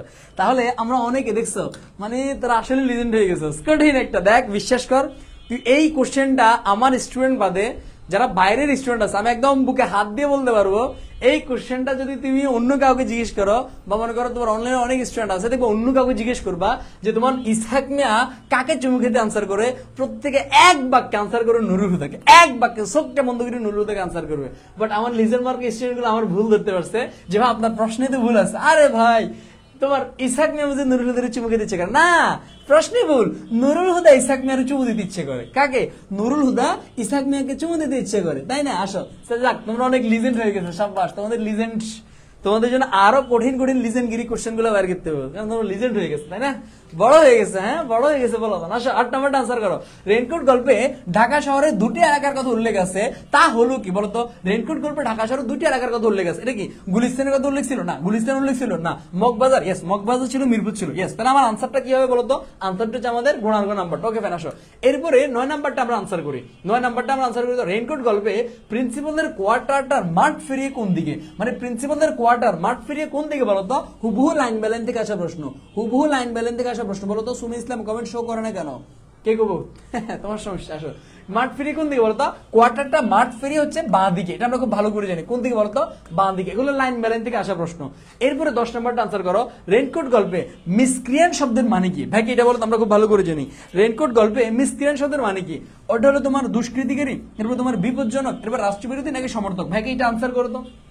এটা আমরা আনসার করি, এটা আমরা খুব ভালো করে জানি। রেইনকোট গল্পের মিসক্রিয়ান্ট শব্দের অর্থ কি? মানে মিসক্রিয়ান্ট শব্দের অর্থ হলো তোমার দুষ্কৃতিকারী। কি বলছি বলতো? দুষ্কৃতিকারী। এখন পাল্টা প্রশ্ন এটা আসবে যে এই মিসক্রিয়ান্ট বলতে কাদেরকে বোঝানো হয়েছে? ভাইকে বলতো মিসক্রিয়ান্ট বলতে কাদেরকে? নাম্বার 1 অপশন হলো তোমার মুক্তিযোদ্ধা, মুক্তিযোদ্ধা। নাম্বার 2 হলো মুক্তিফৌজ। ভাই এটা আনসার করো, দেখি এটা আমাকে আনসার করো। মুক্তিযোদ্ধা আর মুক্তিফৌজের মধ্যে তোমরা কি ব্যবধানটা জানো? ভাইকে এটা আনসার করো প্রত্যেকে, ভাইকে প্রত্যেকে এটা আনসার করো। এগেন একটু আর্লি করে আনসার করো, আমরা একটু আর্লি করে আনসার করো। বলো বলো ভাইকে এটা আনসার করো, ভাইকে একটু এটা আর্লি করে আনসার করো। দেখি এই যে মিসক্রিয়ান্ট দ্বারা কাদেরকে বুঝেছে, মুক্তিযোদ্ধা নাকি মুক্তিফৌজ? আবার দুটোর মধ্যে গোল মানে প্যাচ লাগাও না, কোনটা দ্বারা কাকে বুঝে? আমি একটু তোমাদের থেকে এটা নিতে যাচ্ছি, কোনটা দ্বারা কাকে বুঝে আমি একটু এটা নিতে পারছি।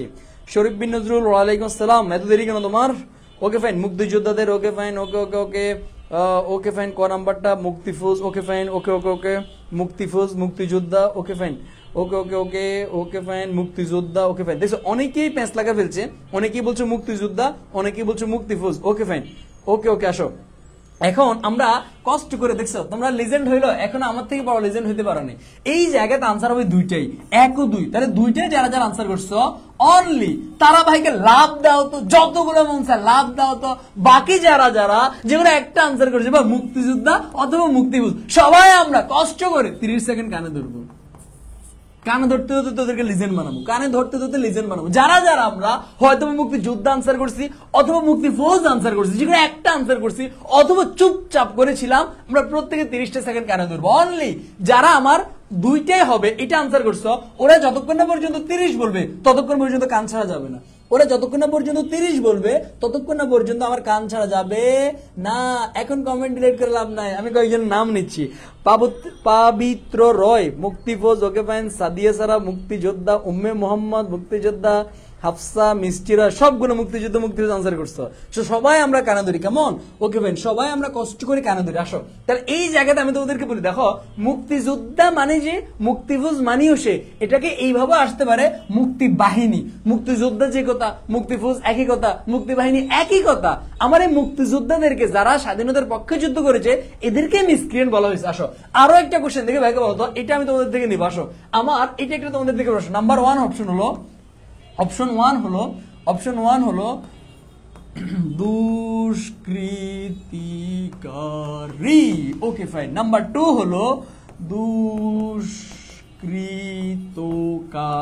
Okay fine. ভাইকে বলো তো নিচের কোনটি সঠিক?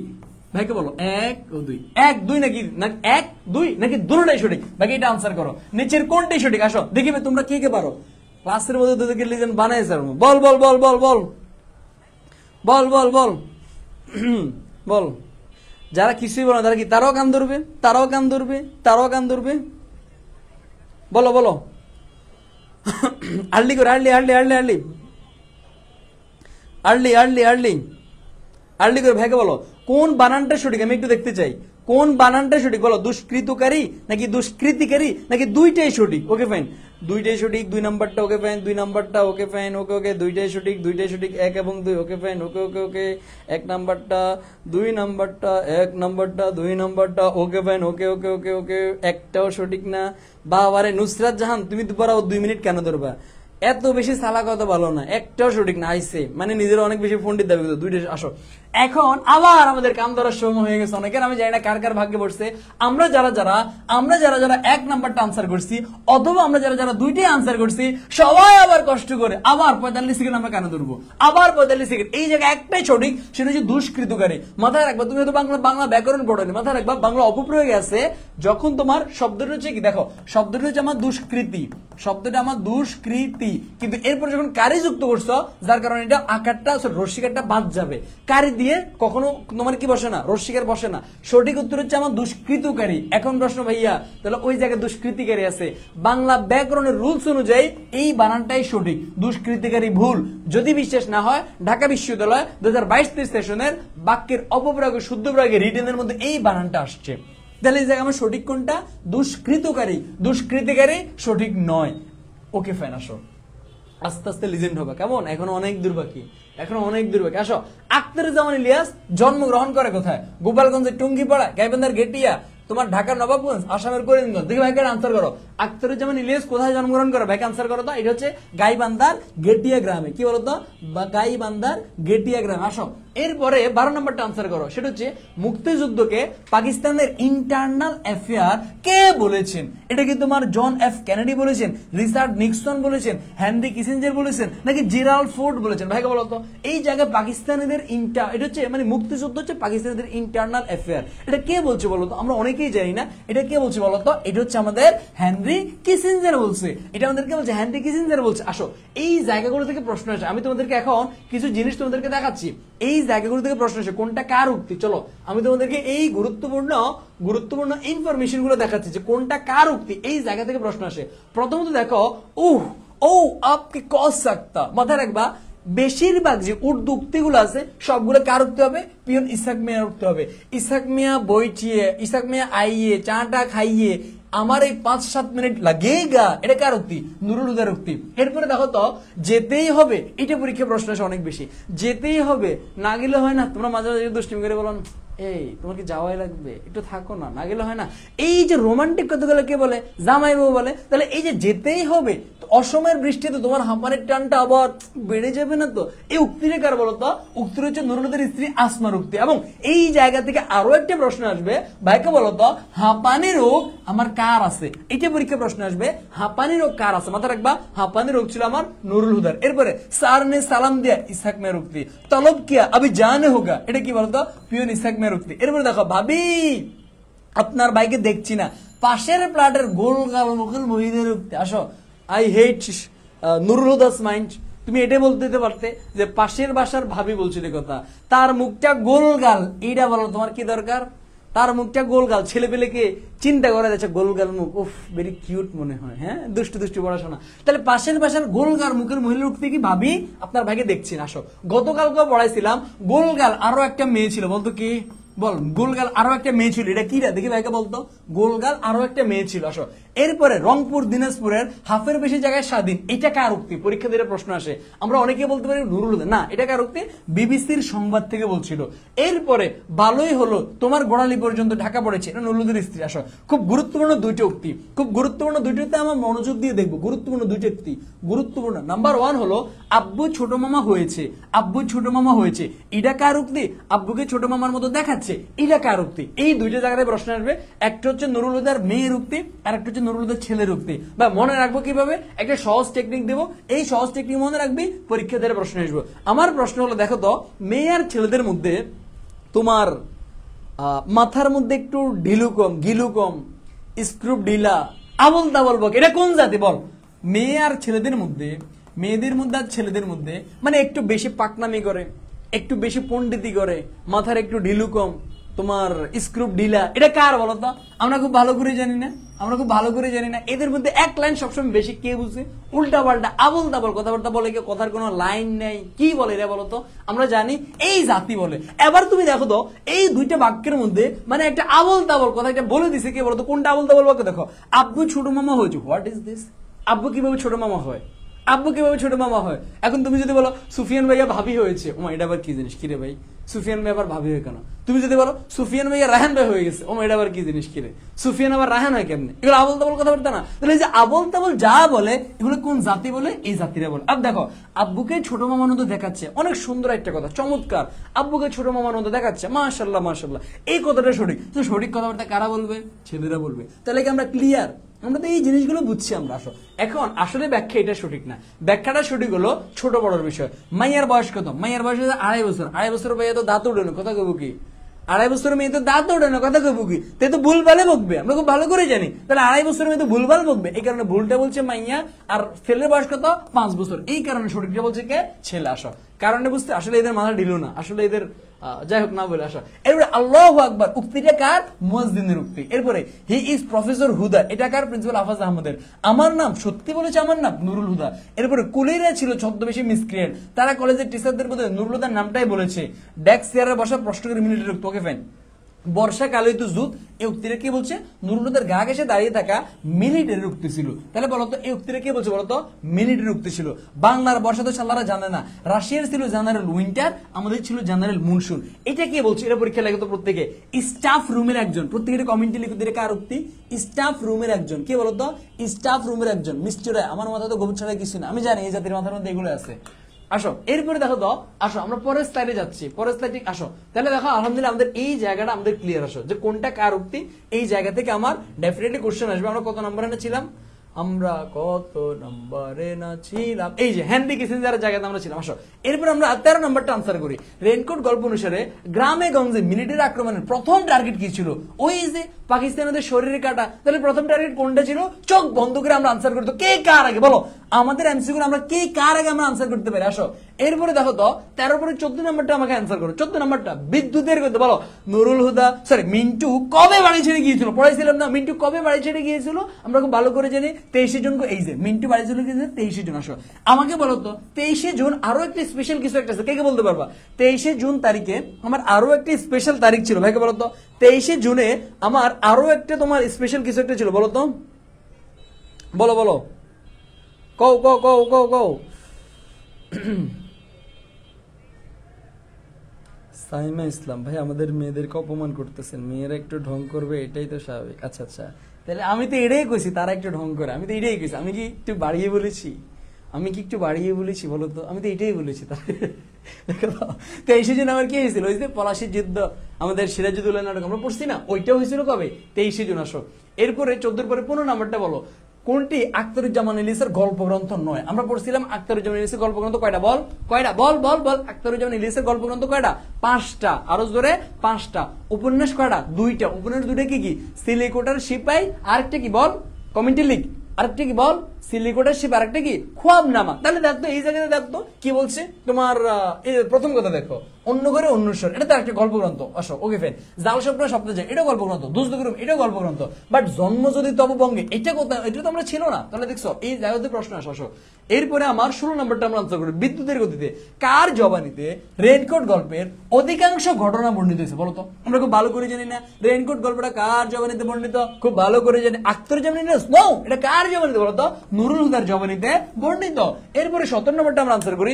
নুরুল হুদাকে পাকিস্তানি হানাদার বাহিনীরা তলব করার কারণ কি? মানে ওই যে নুরুল হুদাকে যখন পাকিস্তানি হানাদার বাহিনী তরণ করছে, তলব করছে, তাকে ডাকছে, এর কারণটা কোন জায়গায়? কমান্ডারের নির্দেশ ছিল না? মুক্তিযুদ্ধের সহযোগী নাকি প্রিন্সিপালের অভিযোগ নাকি তাকে মুক্তিযুদ্ধ? না, তাকে মুক্তিযুদ্ধে সন্দেহ করে নাই। তাকে কিন্তু মুক্তিযুদ্ধে সন্দেহ করে নাই, প্রিন্সিপাল অভিযোগ দেয় নাই। এই জায়গাতে তাকে মুক্তিযোদ্ধাদের সহযোগী ভাবছিল। মুক্তিযোদ্ধাদের কি ভাবছিল? সহযোগী ভেবেছিল। এরপরে তোমার 18 নম্বরটা আমরা আনসার করি। দেখো একটা কাহিনী, মুক্তি ফৌজ দেখছো, এক এক জায়গায় আমার মুক্তিযুদ্ধে থাকতে পারে, এক এক জায়গায় আমার মুক্তি ফৌজ থাকতে পারে। তাহলে মুক্তি ফৌজ কথাটা এত ভারী যে এইরকম অত্যাচারী সৈন্য দিয়ে যারা অবরুদ্ধ ঢাকা শহরে বসে মুক্তি ফৌজ শব্দটা শুনলেও কেমন যেন অবিশ্বাস্য মনে হয়। মানে এই যে পাকিস্তানিদের অত্যাচারের পরেও এই জায়গাতে বাঙালি মুক্তিযোদ্ধার আছে, এটা শুনলেও অবিশ্বাস্য মনে হয়। আবার ওই অবিশ্বাসের ভেতরে থাকে একটা আশা, একটা ভরসা ভাব ধীরে ধীরে মনের কোণে জেগে উঠতে থাকে যে না, এরা আমার কিছু করবে, এরা আমার দেশের পক্ষে কিছু কাজ করবে। আসো এখন বলছে উদ্দীপকে অনুচ্ছেদে রেইনকোট গল্পের কোন ভাবের প্রতিফলন, এই যে বলছে একটা ভাব ধীরে ধীরে মনে, কোন ভাব? পাক হানাদার বাহিনীর নৃশংসতা, না এটা হবে না। মুক্তিযুদ্ধ অদম্য শক্তি সাহস, মুক্তিযুদ্ধের প্রতি গভীর আস্থা, মুক্তিযুদ্ধ চলাকালীন অবরুদ্ধ মানুষের উৎকণ্ঠা, ক হবে না, খ গণার গ হবে না, এই জায়গাটা হয়তো খ নয়তো গরুর গ। আসো এবার আমরা আনসার করবো কোনটা। দেখো প্রথম কথা, মুক্তিযোদ্ধাদের অদম্য শক্তি ও সাহস, মুক্তিযোদ্ধাদের প্রতি গভীর আস্থা, এই জায়গায় কোনটা বলতো? মুক্তিযোদ্ধাদের প্রতি গভীর আস্থা, এটাকে আস্থা হবে ভাইকে বলতো? এটা তো মানে আস্থা হবে না ভাইকে বলে। 18 নম্বর আনসার করতে ভাইকে বল, মুক্তিযোদ্ধাদের অদম্য শক্তি ও সাহস রেইনকোট গল্পে কোন ভাবের প্রতিফলন? একটা ভরসার ভাব ধীরে ধীরে মনের কোণে জেগে উঠতে থাকে। আচ্ছা এই অবিশ্বাসের ভেতর থাকে একটা আশা, একটা ভরসার ভাব ধীরে ধীরে মনের কোণে জেগে উঠতে থাকে। ক হবে না, গোড়ার ক হবে না। পাক হানাদার বাহিনীর নৃশংসতা, মুক্তিযুদ্ধের অদম্য শক্তি সাহস, মুক্তিযুদ্ধের প্রতি গভীর আস্থা, যুদ্ধকালীন অবরুদ্ধ মানুষের উৎকণ্ঠা। অনুচ্ছেদে রেইনকোট গল্পের আচ্ছা আচ্ছা আচ্ছা আচ্ছা এটাতে 4 নাম্বারটা হওয়ার কথা। দেখি ভাইকে বলতো, না না 4 নাম্বারটা না ভাইকে বলতো, 18 নাম্বারটা কি? খ নাম্বারটা। ওকে বেনাসো, এই জায়গাতে একটু তোমাদেরকে আমি বুঝাচ্ছি। প্রথম কথা হলো রেইনকোট গল্পের কোন ভাবের প্রতিফলন বলছে। এখন এই যে ভরসার ভাব ধীরে ধীরে মনের কোণে জেগে উঠতে থাকে, ভরসার ভাব। এখন এই ভরসার ভাবটা পাক হানাদার বাহিনীর এখানেও না, মুক্তিযুদ্ধ অবরুদ্ধ মানুষের উৎকণ্ঠাও না, হয়তোবা তাদের অদম্য শক্তি ও সাহস অথবা গভীর আস্থা। এই জায়গাতে আস্থার থেকেও ওই যে মুক্তিযোদ্ধাদেরকে বলছে অবিশ্বাস্য মনে হয়, তারা এত এত অত্যাচারের ভিতর তারা যুদ্ধে ঝাঁপিয়ে পড়ে, অবিশ্বাস্য। এই জায়গাতে তাদের অদম্য শক্তি এবং সাহসের কথাটাই আমার বলা হয়েছে।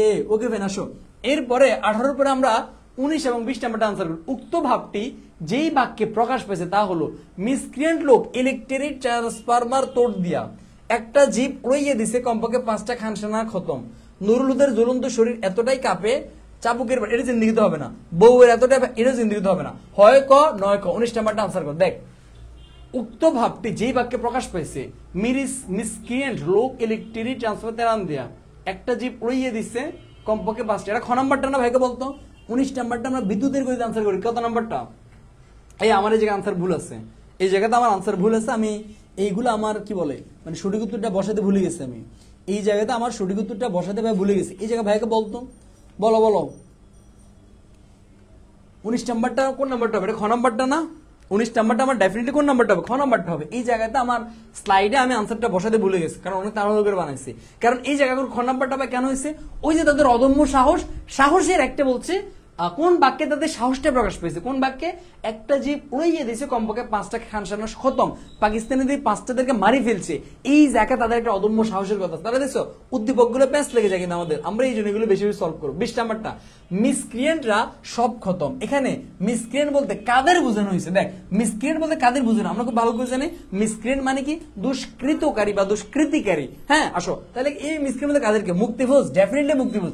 শান্তি বাহিনী না, পাক বাহিনী না, মিত্র বাহিনী না, মুক্তিফৌজ অথবা মুক্তিযোদ্ধা অথবা মুক্তি বাহিনী, এদেরকে বোঝানো হয়েছে। 21 নাম্বারটা আমাকে আনসার করো। বিদ্যুতের গতিতে রেইনকোট গল্পে মিলিটারি ক্যাম্পের অবস্থান কোথায়? এই যে মিলিটারি ক্যাম্প, ওই যে কলেজের মাঠ পেরিয়ে বাঁ দিকে দেওয়াল গেছে, তাহলে দেখো তো কোন জায়গায়? দেখো তো প্রিন্সিপালদের অফিসে না, ফুটবল মাঠে না, প্রিন্সিপালদের কোয়ার্টারে, জিমনেশিয়ামে। এই জায়গাটা আমরা খেয়াল করবো। তাদের বলছে ক্যাম্পটির অবস্থান কোথায়? এটা ডেফিনেটলি বলো তো জিমনেশিয়াম না ভাইকে বলো তো?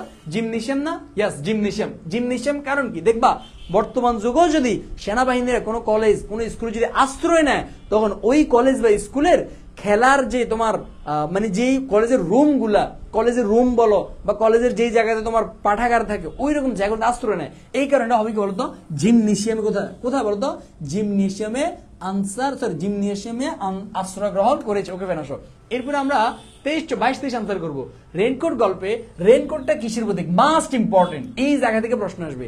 রেইনকোটটা কিসের প্রতীক? এটা কি দেশপ্রেমের প্রতীক? এটা কি প্রতিরোধের প্রতীক? এটা কি স্বাধীনতার প্রতীক? এটা কি সংগ্রামের প্রতীক? প্রত্যেকে আমরা আনসার করি এটা।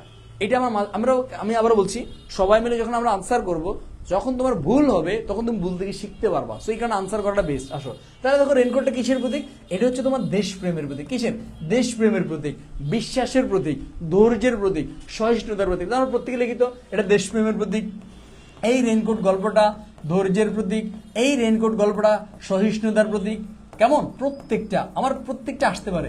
ধৈর্যের প্রতীক, সহিষ্ণুতার প্রতীক, দেশপ্রেমের প্রতীক। আসো এরপরে 23 নাম্বারটা আমরা আনসার করি। রেনকোট গল্পে আনঅথরাইজড কনস্ট্রাকশন বলতে কি বোঝানো হয়েছে? খুব গুরুত্বপূর্ণ। আনঅথরাইজড কনস্ট্রাকশন বলতে কি বোঝানো হয়েছে? মানে আনঅথরাইজড মানে কি?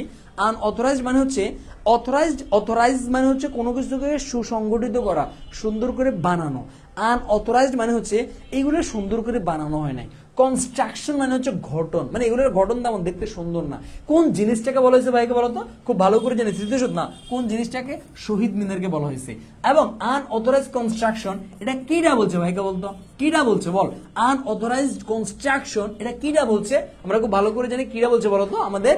কিটা বলছে আমাদের ওই যে প্রিন্সিপাল ডাক্তার আফাজ আহমেদ। আসো এরপর আমরা 24 নাম্বারটা আমরা আনসার করি। 24 নাম্বারটা আনসার করি আমরা।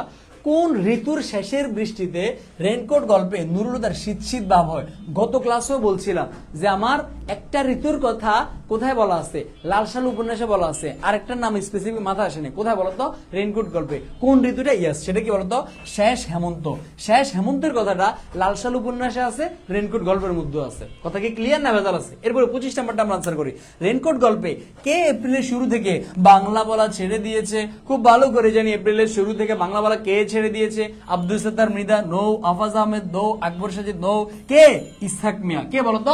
ইসহাক মিয়া। আসো আমি তোমাদেরকে একটা কোশ্চেন করি, তোমরা এই জায়গা থেকে আমাকে আনসার করো। অপশন আমার 4টাই আছে, আমাকে বলো তো। আমার প্রশ্ন হলো, নুরুল হুদার সাথে আর কাকে ধরে নিয়ে গেছিল? ভাইকে বলো তো, নুরুল হুদার সাথে আর কাকে ধরে নিয়ে গেছিল? বলো, যখন নুরুল হুদাকে ধরে নিয়ে গেছে তার সাথে আর কাকে ধরে নিয়ে গেছে? দেখি ভাইকে আনসার করো তো, ভাইকে আনসার করো। নুরুল হুদার সাথে আর কাকে ধরে নিয়ে গেছে? ভাইকে আনসার করো এভরিওয়ান। নুরুল হুদার সাথে আর কাহাকে আনসার করে নিয়ে গেছে? আমরা যারা যারা ক্লাস করতেছি একটু কষ্ট করে লাইক বাটনে হিট দিয়ে দাও। সবসময় ভাইকে ভালোবাসা দিবা। যারা যারা ভাইদের পেজের সাথে এখনো কানেক্ট হও নেই, পেজের মধ্যে লাইক দিয়ে দাও। আলহামদুলিল্লাহ তোমাদের ভালোবাসায় লাইক অলরেডি 10কে হয়ে গেছে ইনশাল্লাহ। এবং তোমরা আরো ভালোবাসা দিলে আজকের মধ্যে 42কে ফলোয়ার হয়ে যাবে। তো প্রত্যেকের ভালোবাসা চাই, কেমন? আচ্ছা এই কোশ্চেনটা ভাইকে একটু আনসার করো প্রত্যেকে। ইসহাক মিয়া না না না না না না। আসো দেখো, এই জায়গা হবে কি? রেনকোট গল্পে কাকে ধরে নিয়ে গেছে? প্যাস লাগবে আমাদের। একজন হচ্ছে আব্দুল সত্তার আর একজন হচ্ছে আকবর সাজিদ। কাকে ধরে নিয়ে গেছে ভাইকে বলতো? এই কাকে নিয়ে গেছে? আব্দুল সত্তার মৃধাকে। ওই যে বলছে আব্দুল সত্তার মির্ধাক্কা এভাবে বলছে। তাহলে যখন নুরুল হুদাকে যখন ধরে নিয়ে গেছিল তার সাথে ধরে নিয়ে গেছিল কাকে? আব্দুল সত্তার মৃধাকে। আসো আলহামদুলিল্লাহ 25টা প্রশ্ন আমাদের শেষ। এরপর হচ্ছে তোমার 26 নাম্বারটা। রেনকোট গল্পে মিরপুরের বিল দিয়ে আসায় নৌকায় কি ছিল? মিরপুরের বিল দিয়ে আসা নৌকায় কি ছিল? খাদ্য ছিল, সাহায্য ছিল, অস্ত্র ছিল, নাকি আলমারি ছিল? আমরা খুব ভালো করে জানি অনেকগুলো কি ছিল বলতো? অস্ত্র ছিল। এবং এই আলমারি থেকেও প্রশ্ন আসে। আমাকে বলতো এই রেনকোট গল্পে আলমারির সংখ্যা কয়টা ছিল? ভাইকে এটা বলো। রেনকোট গল্পে আলমারির সংখ্যা কয়টা ছিল? আসো এরপরে ভাইকে বলতো অফিসের জন্য কয়টা ছিল? অফিসের জন্য আলমারি কয়টা ছিল? Number 1 question. নাম্বার 2 ইংরেজি ডিপার্টমেন্টের জন্য কয়টা ছিল? এরপরে নাম্বার 3 হলো উর্দু হিস্ট্রি, আরেকটা কি জানি ছিল? উর্দু হিস্ট্রি, আরেকটা কি? আরেকটা কি? জিওগ্রাফি। উর্দু হিস্ট্রি, আরেকটা মেবি জিওগ্রাফি। ভাইকে বলতো প্রত্যেকে আনসার কর, প্রত্যেকে বলো বলো বলো। 10টা ছিল। ওকে ফাইন, ওকে ওকে ওকে। দেখি এটা তোমরা একটু আনসার করো, এটা একটু তোমরা আনসার করো। হ্যাঁ 10টা ছিল আলমারি। আমার প্রশ্ন হলো আলমারি তো 10টা ছিল, আমরা খুব ভালো করে জানি। এই আলমারি 10টার মধ্যে কোন ডিপার্টমেন্টের জন্য কয়টা ছিল? এটা একটু ভাইকে আনসার করো। কোন ডিপার্টমেন্টের জন্য কয়টা ছিল? এটা একটু ভাইকে আনসার করো। বলো বলো বলো। ইংরেজির জন্য কয়টা? অফিসের জন্য কয়টা? উর্দু হিস্ট্রি, আরেকটা কোন ডিপার্টমেন্ট? ভাইকে বলো তো, আমার হিস্ট্রির মাথা আসতেছে না। বলো বলো বলো বলো বলো বলো বলো বলো বলো বলো। অফিসের জন্য 3টা, ইংরেজির জন্য কি 2টা? এই সাবধানে আনসার কর, সাবধানে আনসার কর, সাবধানে, সবাই সাবধানে। আলমারির সংখ্যা 10টা ভাই জানি। হ্যাঁ আলমারির সংখ্যা 10টা। Okay fine. আসো বোটানি হিস্ট্রি জিওগ্রাফি, সাব্বাস, বোটানি হিস্ট্রি, উর্দু না, ঠিক আছে ঠিক আছে, botany history geography, botany history geography. আসো মাথায় রাখবা এই বোটানি হিস্ট্রি, এটা উর্দু হবে না, বোটানি হিস্ট্রি জিওগ্রাফি, এই তিনটার জন্য ছিল তোমার 2টা করে 6টা। আসো এবার আমি তোমাদেরকে দেখাচ্ছি অফিসের জন্য মেবি 3টা, তাই না? অফিসের জন্য 3টা আর ইংরেজির জন্য 1টা, তাই না ভাইকে বলতো? অফিসের জন্য 3টা আর ইংরেজির জন্য 1টা, এটাই তো মেবি ভাইকে বলতো। অফিসের জন্য 3টা আর ইংরেজির জন্য কয়টা? 1টা, নাকি অফিসের জন্য 1টা ইংরেজির জন্য 3টা? ভাইকে বল। আসো অফিসের জন্য কয়টা রে? অফিসের জন্য 3টা না? দাঁড়া কয়টা ছিল, দাঁড়া অফিসের জন্য, দাঁড়া দেখি এখানে আছে মনে হয়, এই যে দেখ দেখ দেখ দেখ, এই যে দেখ অফিসের জন্য 3টা, এরপরে দেখ অফিসের জন্য 3টা, বোটানি হিস্ট্রি জিওগ্রাফি 2টা করে, আর ইংরেজির জন্য 1টা, টোটাল 10টা। তো এই সংখ্যাটার মধ্যে আমাদের প্যাঁচ লাগাইলে চলবে না, এই সংখ্যাটার মধ্যে আমাদের প্যাঁচ লাগাইলে চলবে না। আসো এরপরে আমরা কত নাম্বারে ছিলাম জানি? আমরা ছিলাম হচ্ছে তোমার কত নাম্বার? এই যে 26 নাম্বার। আসো এরপরে 27 নাম্বারটা আনসার করো। সবই তো নরমাল হয়ে আসছে, এই বাক্যে কি প্রকাশিত হয়েছে? সবই তো নরমাল হয়ে আসছে, এই বাক্যে কি প্রকাশিত? সম্ভাবনা, সন্তুষ্টি, ব্যঙ্গ নাকি আশা? আমরা খুব ভালো করে জানি যে কি প্রকাশ পেয়েছে, মানে আমরা বলি না সবই তো নরমাল হয়ে আসছে, এই যাকে বুঝেছে মানে ব্যঙ্গ করছে আর কি, যে পুরো দেশ উল্টে যেতেছে। ওই যে মনে আছে জুলাই মাসে মনে করো কি এদিক দিয়ে আমাদের ছাত্র ভাইদেরকে কি হত্যা করা হইতেছে, আর শেখ হাসিনা বিডিপির মধ্যে কি আসে দেশ অনেক ঠান্ডা আছে, দেশ অনেক স্বাভাবিক আছে। তাহলে এই কথাগুলোকে আমরা যখন রিপিট করি, দেশ অনেক ঠান্ডায় আছে, কেন দেশ ঠান্ডায় আছে, তারা কি বুঝেছে? ব্যঙ্গ করছে আপনার কথাটাকে। তাহলে এইটাও পাকিস্তানিরা বাংলাদেশকে মেরে ফেলতেছে, আবার বলতেছে সব ঠান্ডা হয়ে আসছে, এটাকে কি করে আসছে? একটা ব্যঙ্গ করা হয়েছে। কি করা হয়েছে বলতো? ব্যঙ্গ করা হয়েছে। এরপরে 27 পরে আমরা 28 নাম্বারটা আমরা আনসার করি। 28, 29 নাম্বারটা, একটা জিপ উড়িয়ে দিছে, কমপক্ষে 5টা খানসানা খতম। তথ্যটি রেইনকোট গল্পের কোন চরিত্রের মাধ্যমে জানা যায়? একটা জিপ দেখছো কোন চরিত্রের মাধ্যমে? মারাত্মক লেভেলে লেল মার্কা কোশ্চেন। লেখকের মাধ্যমে জানা যায়, আসমানের মাধ্যমে জানা যায়, এটা কি নুরুল হুদার মাধ্যমে জানা যায়, নাকি দোকানদারের মাধ্যমে? দেখছো কঠিন একটা প্রশ্ন আসছে। দেখে বলতো এই জায়গাটা দোকানদারের মাধ্যমে না? এই যে একটা জিপ উড়িয়ে দিছে, কমপক্ষে 5টা খানসানা খতম, ইয়াস দোকানদারের মাধ্যমে। তাহলে দেখছো কোনটা আমার কিসিঞ্জার বলছে, কোনটা আমার বিবিসির সংবাদ, কোনটা আমার দোকানদার বলছে, কোনটা আমার পাশের বাসার ভাবি বলছে। ইনফরমেশন গুলো দেখছো আমার কোন জায়গা থেকে প্রশ্ন আসছে। দেখ একটা বোর্ড কোশ্চেন, রাজশাহী বোর্ড 22 দেখ আমার কোনটা হারুন কিসিঞ্জার না, কোনটা কিসিঞ্জার সাহেব বলছে, কোনটা আমার নুরুল হুদা বলছে, কোনটা দোকানদার বলছে, কোনটা পাশের বাসার ভাবি বলছে। এই জায়গাগুলো থেকে আমার প্রশ্ন আসবে। আসো এরপরে 29 নাম্বারটা, প্রিন্সিপালদের কালো মুখটা আমার বেগুনি হয় কেন? প্রিন্সিপালদের কালো মুখটা বেগুনি হয় কেন? আনন্দে বেগুনি হয়, ভয় বেগুনি হয়, বেদনায় বেগুনি হয়, নাকি বিস্ময়ে বেগুনি হয়? বলো তো 29 নাম্বারটা আমরা প্রত্যেক আনসার করি, বলো 29 নাম্বারটা আমরা প্রত্যেক আনসার করি, বল 29 নাম্বারটা বল। প্রিন্সিপালদের কালো মুখটা বেগুনি হয় কেন? এটা খুব ভালো করে জানি, ভয়ে বেগুনি হয়। ভয় মানে কি? যখন প্রিন্সিপাল ডাক্তার আফাজ আহমদ পরিচয় করে দিচ্ছে ইনি Nurul Huda, he is the professor Nurul Huda, তখন তাকে ধমক দিছে, এই মিয়া বসেন মিয়া, তার পরিচয়কার গোষ্ঠীর গেলে সে যে বড় ক্রাইম করছে, তখন তার ভয় কালো মুখটা কি হয়ে গেছে? ভয় তার কালো মুখটা বেগুনি হয়ে গেছে। আমার প্রশ্ন হলো ভাইকে বলতো আমাদের কে কাকে, নাম্বার 1 হলো কে, নাম্বার 2 হলো কাকে বেগুনি শাড়ি দিছে? ভাইকে বলতো কে কাকে বেগুনি কালারের শাড়ি দিছে? কে কে বলতে পারবি? দেখি ভাইকে আনসার করতো, কে কাকে বেগুনি কালারের শাড়ি দিছে? বলো কে কাকে বেগুনি কালারের শাড়ি দিছে, এটা কে আনসার করতে পারবা? ওয়াজিহা সোমো 38D। আমি কি 38-এ গেছি রে? আমি 38-এ গেছি, পিড়ে দেওয়া উচিত বলতো। আসো আমরা খুব ভালো করে জানি দিছে কে? আমাদের স্পেশাল মজিদ। কাকে দিছে বলতো? হাসুমির মাকে। এটা আমরা খুব ভালো করে জানি। আসো এরপর আমাদের 30 নাম্বার, আমি সিকিউর ভাইকে আনসার করতো 30 নাম্বার, রেইনকোট গল্পে নুরুল হুদা ওহো কাকে জড়িয়ে ধরে ডট খেতে ইচ্ছে করছে। আমরা খুব ভালো করে জানি কাকে বলতো, তার স্ত্রীকে। অনেক দেখবি আমি একদম পরীক্ষা অনেকে স্ত্রী আনসার চিন্তা, আচ্ছা চুমু তো স্ত্রী খায়, থেকে গিয়ে নাকি যে তোমার ইসাক মেয়েরা চুমু খাবো, দেখি গিয়ে নাকি শালা। আমরা অনেক স্ত্রী না, এটা স্ত্রী না, এটা হচ্ছে কি এই যে পিয়ন ইসাক মেয়াকে চুমু খেতে ইচ্ছে করে। আসো এরপরে বলতো 31 নাম্বারটা আমরা আনসার করি। রেইনকোট গল্পে প্রিন্সিপাল কেন সব স্কুল কলেজ থেকে শহীদ মিনার হটাইতে মিলিটারিদের নিকট আবেদন করেছো? দেখছো ভাই বলছি না, কেন বলছিল বল? হিন্দানি চিহ্ন বললে, আনুগত্য প্রকাশ বলে না, প্রিন্সিপালদের খুশি করতে না, এটা কি চেতনা বহন করে? কারণ এই ইয়েগুলা কি বলে এটাকে, শহীদ মিনার গুলা মুক্তিযোদ্ধাদের একটা চেতনা বহন করে, ভয়ান্য চেতনা বহন করে, এই জন্য এগুলোকে কি ধ্বংস করে দিতে বলছিল। আসো এরপর 31-এর পরে আমরা 32 নাম্বারটা আনসার করি। আমরা 32 নাম্বারটা আনসার করি। রেইনকোট গল্পে আজকাল কাকে মিলিটারিরা কর্নেল বললেও চলে? আসো কর্নেল মানে কি? মানে ওই যে তোমার মাঝে মাঝে দেখবে কিছু কিছু কলেজের কেরানিরা এমন ভাব দেখায়, মনে হচ্ছে কলেজের প্রিন্সিপাল, কিছু কিছু কলেজের পিয়নেরা বা কেরানিরা এমন এমন ভাব দেখে কি মনে হতেছে তে কি কলেজের প্রিন্সিপাল। তোমার এই জায়গাতেও আজকাল তোমার এমন এমন ভাব দেখে দিয়েছে মনে হতেছে মিলিটারির কর্নেল। তাহলে কাকে বলতো? ইসহাক মিয়াকে। কাকে বলতো? ইসহাক মিয়াকে। আসো এরপর 33 নম্বর আনসার করো। তাকে কি মিলিটারির মতো দেখাচ্ছে? রেইনকোট গল্পে কার প্রসঙ্গে বলা হয়েছে? তাকে কি মিলিটারির প্রসঙ্গে বলা হয়েছে? এটা কাকে বলা হয়েছে বলতো? এটা কি মিন্টুকে বলা হয়েছে? এটা কি নুরুল হুদাকে বলা হয়েছে? এটা কি ইসহাক মিয়াকে বলা হয়েছে? এটা ডাক্তার আফাজ আহমেদকে বলা হয়েছে? ভাইকে বলতো? এটা আমরা খুব ভালো করে জানি কাকে বলতো? এটা আমার নুরুল হুদাকে। এটা কাকে বলতো? নুরুল হুদাকে। আমার প্রশ্ন হলো এই উক্তিটা কার? এটা ভাইকে আনসার কর। তাকে কি মিলিটারির মতো দেখাচ্ছে? মানে এটা উক্তিটা করছে কে? মিন্টু, ইসহাক, আফাজ আহমেদ, নুরুল হুদা, নাকি তোমার তার বউ? ভাইকে বলো। নাকি তার ছোট ছেলে, বড় ছেলে, ছোট ছেলে বা বড় মেয়ে? ভাইকে বলো তো। বলো বলো, এটা প্রত্যেকের থেকে আনসারটা নিতে চাই আমি। সবার থেকে আনসারটা নিব। ভাইকে বলো, আনসার করো। প্রত্যেকে আনসার করো। প্রত্যেকে ভাইকে আনসার করো। বলো বলো, এই যে উক্তিটা কার? আমাকে এটা জাস্ট আগে জানাও। উক্তিটা কার? আমি এটা দেখতে চাই, দেখি কারা কারা পারো। বলো ভাইকে বলো তো, উক্তিটা কার? আমাকে এটা আনসার করো।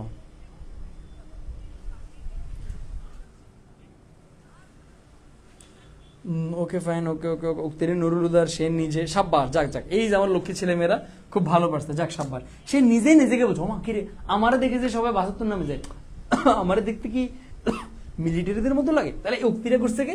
নুরুল হুদা তার নিজেকেই করছে। উক্তিটা কে করছে? নুরুল হুদা তার নিজেকেই করছে। এরপরে 34 নাম্বারটা আমরা আনসার করি। পাকিস্তান বাঁচাতে হলে স্কুল কলেজ থেকে শহীদ মিনার হটাতেই হবে, এই নিবেদনটি কে করেছে? আমরা খুব ভালো করে জানি মিন্টু। নো, এই নিবেদনটা কে করছে? আমাদের প্রিন্সিপাল করছিল। 35 নাম্বারটা আমরা আনসার করি। মিলিটারির চাবুকের আঘাত নুরুল হুদার কাছে কি বলে মনে হয়? আমরা খুব ভালো করে জানি চাবুকের আঘাতটা নুরুল হুদার কাছে কেমন মনে হয় বলতো? অসহ্য যন্ত্রণা না, এটা কি বলতো? স্রেফ উৎপাত। বলতো কি? স্রেফ উৎপাত বলো। আসো এরপরে 35-এর পরে আমরা 36 নাম্বারটা আনসার করি। 36 নাম্বারটা আনসার করি।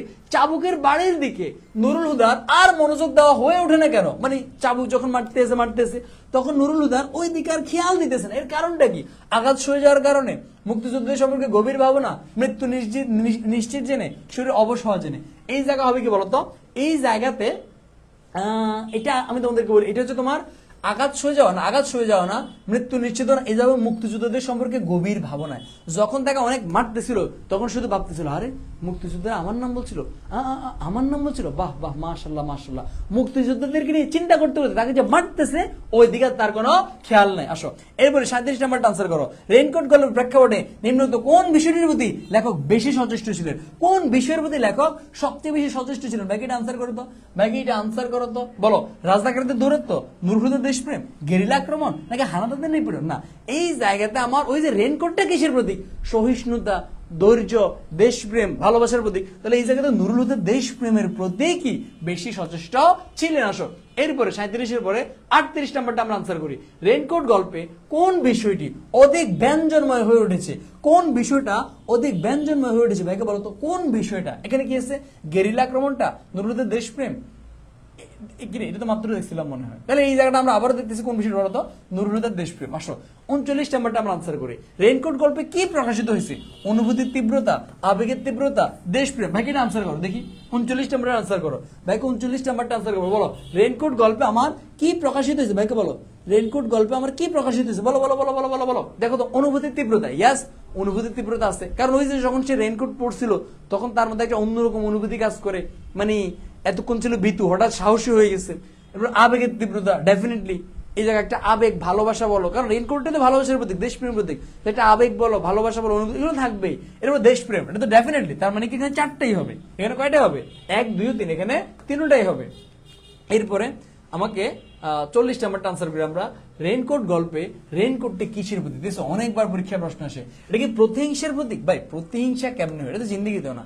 দেশপ্রেমের প্রতীক, মুক্তিযুদ্ধের প্রতীক। কনফার্ম দেশপ্রেম হবে। আর মুক্তিযুদ্ধ হবে কেন? কারণ এই রেইনকোট পরাতে নুরুল হুদার মধ্যে একটা সাহস জেগে ওঠে, যার কারণে এখানে হবে কি 2 ও 3 নাম্বারটা। আলহামদুলিল্লাহ আমাদের 10টা আছে, 10টা থেকে 12টা আছে। আমি আগে দেখতে চাই 40টার মধ্যে তোমাদের কার কয়টা হয়েছে আমাকে একটু বলো তো। মানে জাস্ট চিন্তা করো তোমার ভুল হয়েছে কয়টা। যদি 2টা ভুল তাহলে 38 হয়েছে। আমি একটু দেখতে চাই, বলো কার কয়টা হয়েছে ভাইকে বলো তো। আসো এবার আমি তোমাদেরকে আর একটু ডিপ ইনফরমেশন কিছু দেখাচ্ছি, যেগুলো আমি নিজে কোশ্চেন করবো তোমাদেরকে, যেগুলো ভাই তোমাদেরকে নিজে কোশ্চেন করবো। আচ্ছা এর মাঝে একটু বলে রাখি, তোমরা এখানে 25 ব্যাচ কারা কারা বলা, 26 ব্যাচ কারা কারা? 26 ব্যাচ তোমাদের জন্য ভাইয়ের পক্ষ থেকে একটি স্পেশাল কিছু একটা আসবে। উইদিন সাম ডেজ, হইতে পারে 3 অথবা 4 দিন একটা বড় প্রতিষ্ঠান থেকে ইনশাল্লাহ কিছু একটা আসবে ইনশাল্লাহ খুব দ্রুতই। আর 25 তোমরা যারা যারা, আমি আবারও বলছি, আগামীকাল থেকে আমাদের ইনশাল্লাহ পেইড বেসে বাংলা কবিতার ক্লাস শুরু হবে। এখানে পেইড বেসে যারা যারা আছো রেডি হয় ইনশাল্লাহ, তোমাদের ব্যাকরণ শেষ ইনশাল্লাহ আগামীকাল থেকে আমাদের হবে, কি বলে এটাকে, কবিতার ক্লাস হবে। সো তোমাদের অনেকেরই আমাকে বলছিল ভাই আমাদের কবিতার প্রবলেম, ইনশাল্লাহ আগামীকাল থেকে আমি একটা মিশন নিয়ে আমাদের পেইড বেস ইনশাল্লাহ কবিতাগুলো শেষ করে দেবো। 7টা কবিতা এমন ভাবে ইনশাল্লাহ লাইন বাই লাইন বিশ্লেষণ হবে, যতগুলো এমসিকিউ আসে, যতগুলো সিকিউ আসে, যেইভাবে প্রশ্ন আসুক না কেন আমার স্টুডেন্টরা একটা জিনিস আটকাবে না। ভাই অলরেডি রেডি করতে আসছি, আজকে সারা রাত ধরে ভাই এগুলো করবো ইনশাল্লাহ। বিগত সালের ভার্সিটি কোশ্চেন অ্যাড করবো, 24 সালের রিসেন্ট কোশ্চেন অ্যাড করবো ইনশাল্লাহ। ভাইয়ের জন্য দোয়া করিও, শরীর যদি আমার ভালো থাকে ইনশাল্লাহ তোমাদের জন্য অনেক কিছু করবো। মানে ভাই যদি সুস্থ থাকি তোমার জন্য অনেক কিছু করার প্ল্যান আছে। তোমাদের রাহান ভাইয়ের এক্সাম চলে, সব এক আমার উপর দিয়ে যাচ্ছে, একটু দোয়া করিও যাতে করে প্রতিদিন তোমাদের এই ফ্রি মিশনটা কন্টিনিউ করতে পারি, পেইডও আবার যাতে পদ্ম কন্টিনিউ করতে পারি। আবার তোমাদের সামনে অ্যাডমিশন, তোমাদের অ্যাডমিশনের মিশন দিতে হবে, কারণ অনলি এইচএসসি দিলে হবে না, অনলি এইচএসসি দিলে হবে না, আমার অ্যাডমিশনটা পড়তে হবে। আসো তো ভাই এই জিনিসগুলো ইনশাল্লাহ তোমাদেরকে ভাই কমপ্লিট করাবো। সো তোমরা আচ্ছা, আর অনেকেই আমাদের পেইড বেসে ভর্তির জন্য নক দিছিল, আজকে আমি কারো রিপ্লাই দিতে পারিনি।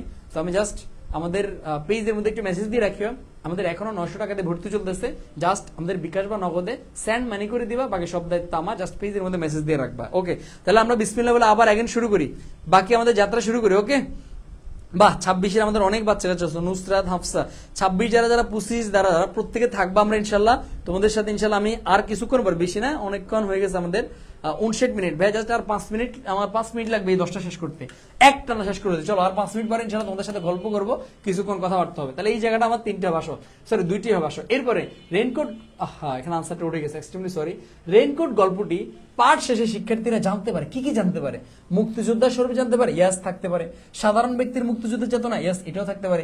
পাখানাদের বাহিনীর বর্বদ, এটাও জানতে পারে, ইয়াস। তাহলে এই জায়গাটা আনসার হচ্ছে আমার 3টাই হবে। আনসার কয়টি হবে? আনসার আমার 3টাই হবে। আসো এরপরে 41-এর পর আমরা 42 নাম্বারটা আনসার করি। আমি আবার বলি আনসার যেটা ওইটা নাও থাকতে পারে, কারণ আমি আনসারগুলো সঠিকভাবে বসাতে পারি না। আসো, অলব্য জয়ের লোভে জ্বালাই শহর, অলব্য জয়ের লোভে মানে জয়ের লোভে শহর জ্বালিয়ে ফেলে, গ্রামে গ্রামে প্রাচীন সংহতি ভেঙে ভগ্ন স্তূপে ধূলির হুলুক। মানে গ্রামে গঞ্জে প্রাচীন যে নিদর্শনগুলো ছিল, যেমন শহীদ মিনারের মতো অনেক কিছু, এই জিনিসগুলো আমার, তোমার কি, এই জিনিসগুলো আমার ছিঁড়ে ফেলে।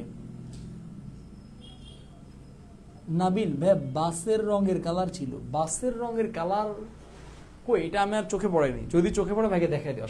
তাহলে উদ্দীপকের রেইনকোট গল্পের কোন বিষয়টির সাথে সমান? নির্যাতন, জ্বালাই শহর কিছুটা আছে, রাজনৈতিক কৌশল না, রাজনৈতিক কৌশল হবে না এই জায়গায়। মুক্তিযুদ্ধ না, এই যে দেখো ধ্বংসাত্মক কার্যক্রম, এটা হবে। কারণ কি, ভগ্নস্তূপ ভেঙ্গে ফেলে, শহীদ মিনার ধ্বংস করে ফেলে, এরপর তোমার কি ভগ্নস্তূপ দূর করে ফেলে। তাহলে এই জায়গা ধ্বংসাত্মক কার্যক্রমটাকে বোঝানো হয়েছে ডেফিনেটলি। তাহলে এই জায়গা হবে কি আমার ধ্বংসাত্মক কার্যক্রম। আসো এরপরে 43 নাম্বারটা, উক্ত বিষয়ে যা ফুটে উঠেছে, সভ্যতার ঐতিহ্য ভাঙা, ইয়েস এটা হবে। অপ্রতিরোধ্য হামলা, মানুষকে বাস্তুহারা করা, এটাও হয়। বাট অপ্রতিরোধ্য হামলা, ইয়েস যেই হামলাটা প্রতিরোধ করা যায় না। তাহলে এই জায়গাতে আমার 3টাই, ভাইকে আনসার করো তো। এই জায়গাতে আমার 3টাই হয় না, ভাইকে বলো তো। এই জায়গাতে আমার 3টাই হয়, ভাইকে এটা বলো। এই জায়গাতে আমার 3টা হয়, লক্ষ্মী ছেলেমেয়েরা, ভাইকে বলো তো। এই জায়গাতে আমার যেটা, আচ্ছা খুবই দুঃখের সংবাদ, খুবই দুঃখের সংবাদ, আমাদের কারেন্ট চলে গেছে। আমরা 2 মিনিট অপেক্ষা করি, কারণ ভাইয়ের এখানে কারেন্ট গেলে 2-3 মিনিটের বেশি যায় না। আমরা একটু 2 মিনিট অপেক্ষা করি সবাই। চলো 2-3 মিনিট তোমাদের সাথে একটু গল্প করি। আমরা একটু জাস্ট 2 মিনিট অপেক্ষা করবো। আমি আবার বলছি আমরা একটু 2 মিনিট অপেক্ষা করবো। আশা করি 2 মিনিটের মধ্যেই, নেটে কোনো প্রবলেম হয় নাই, 2 মিনিটের মধ্যে আশা করি সব ঠিক হয়ে যাবে। কারণ আমার এই জায়গায় কারেন্ট গেলে 2 থেকে 3 মিনিটের মধ্যে চলে আসে। আমরা একটু 2 থেকে 3 মিনিট অপেক্ষা করি, কেমন? বলো একটু। খুবই বিব্রতকর একটা অবস্থা ভাই, একটু দেখতেছি, জাস্ট 1 মিনিট।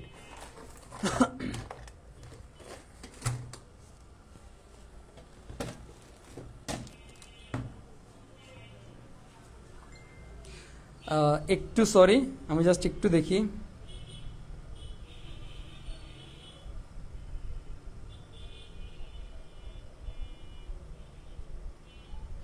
কারেন্ট চলে গেছে, আমরা জাস্ট 2 মিনিট অপেক্ষা করব। আশা করি 2 থেকে 3 মিনিট সময় নেবেন, আশা করি এর মধ্যে কারেন্টটা চলে আসবে। ওকে, আমরা জাস্ট একটু অ্যাড করি।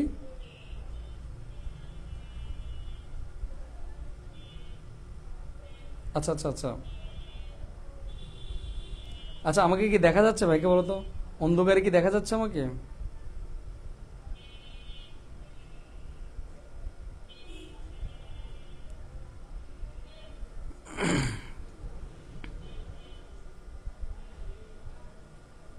আচ্ছা আমার এখানে বেশিক্ষণ লাগবে না আশা করি কারেন্ট আসতে, So, আমরা একটু কতক্ষণ ওয়েট করি।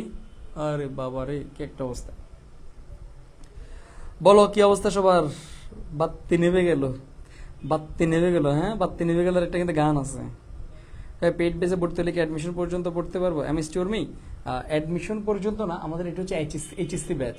সো এটা আমরা এমনভাবে পড়াই মানে এখন থেকে তুমি অ্যাডমিশনের টাচগুলো পাবা, এখন থেকে তুমি অ্যাডমিশনের টাচগুলো পাবা, এটা হচ্ছে সবচেয়ে বড় কল্যাণের বিষয়। এর চেয়ে বড় কল্যাণ হতে পারে না, বাট এটা হচ্ছে আমাদের এইচএসসি পরীক্ষার একদম আগের দিন পর্যন্ত সবকিছু পাবা, আর বিগত ব্যাচের সবকিছু পাওয়া যাবে এখানে।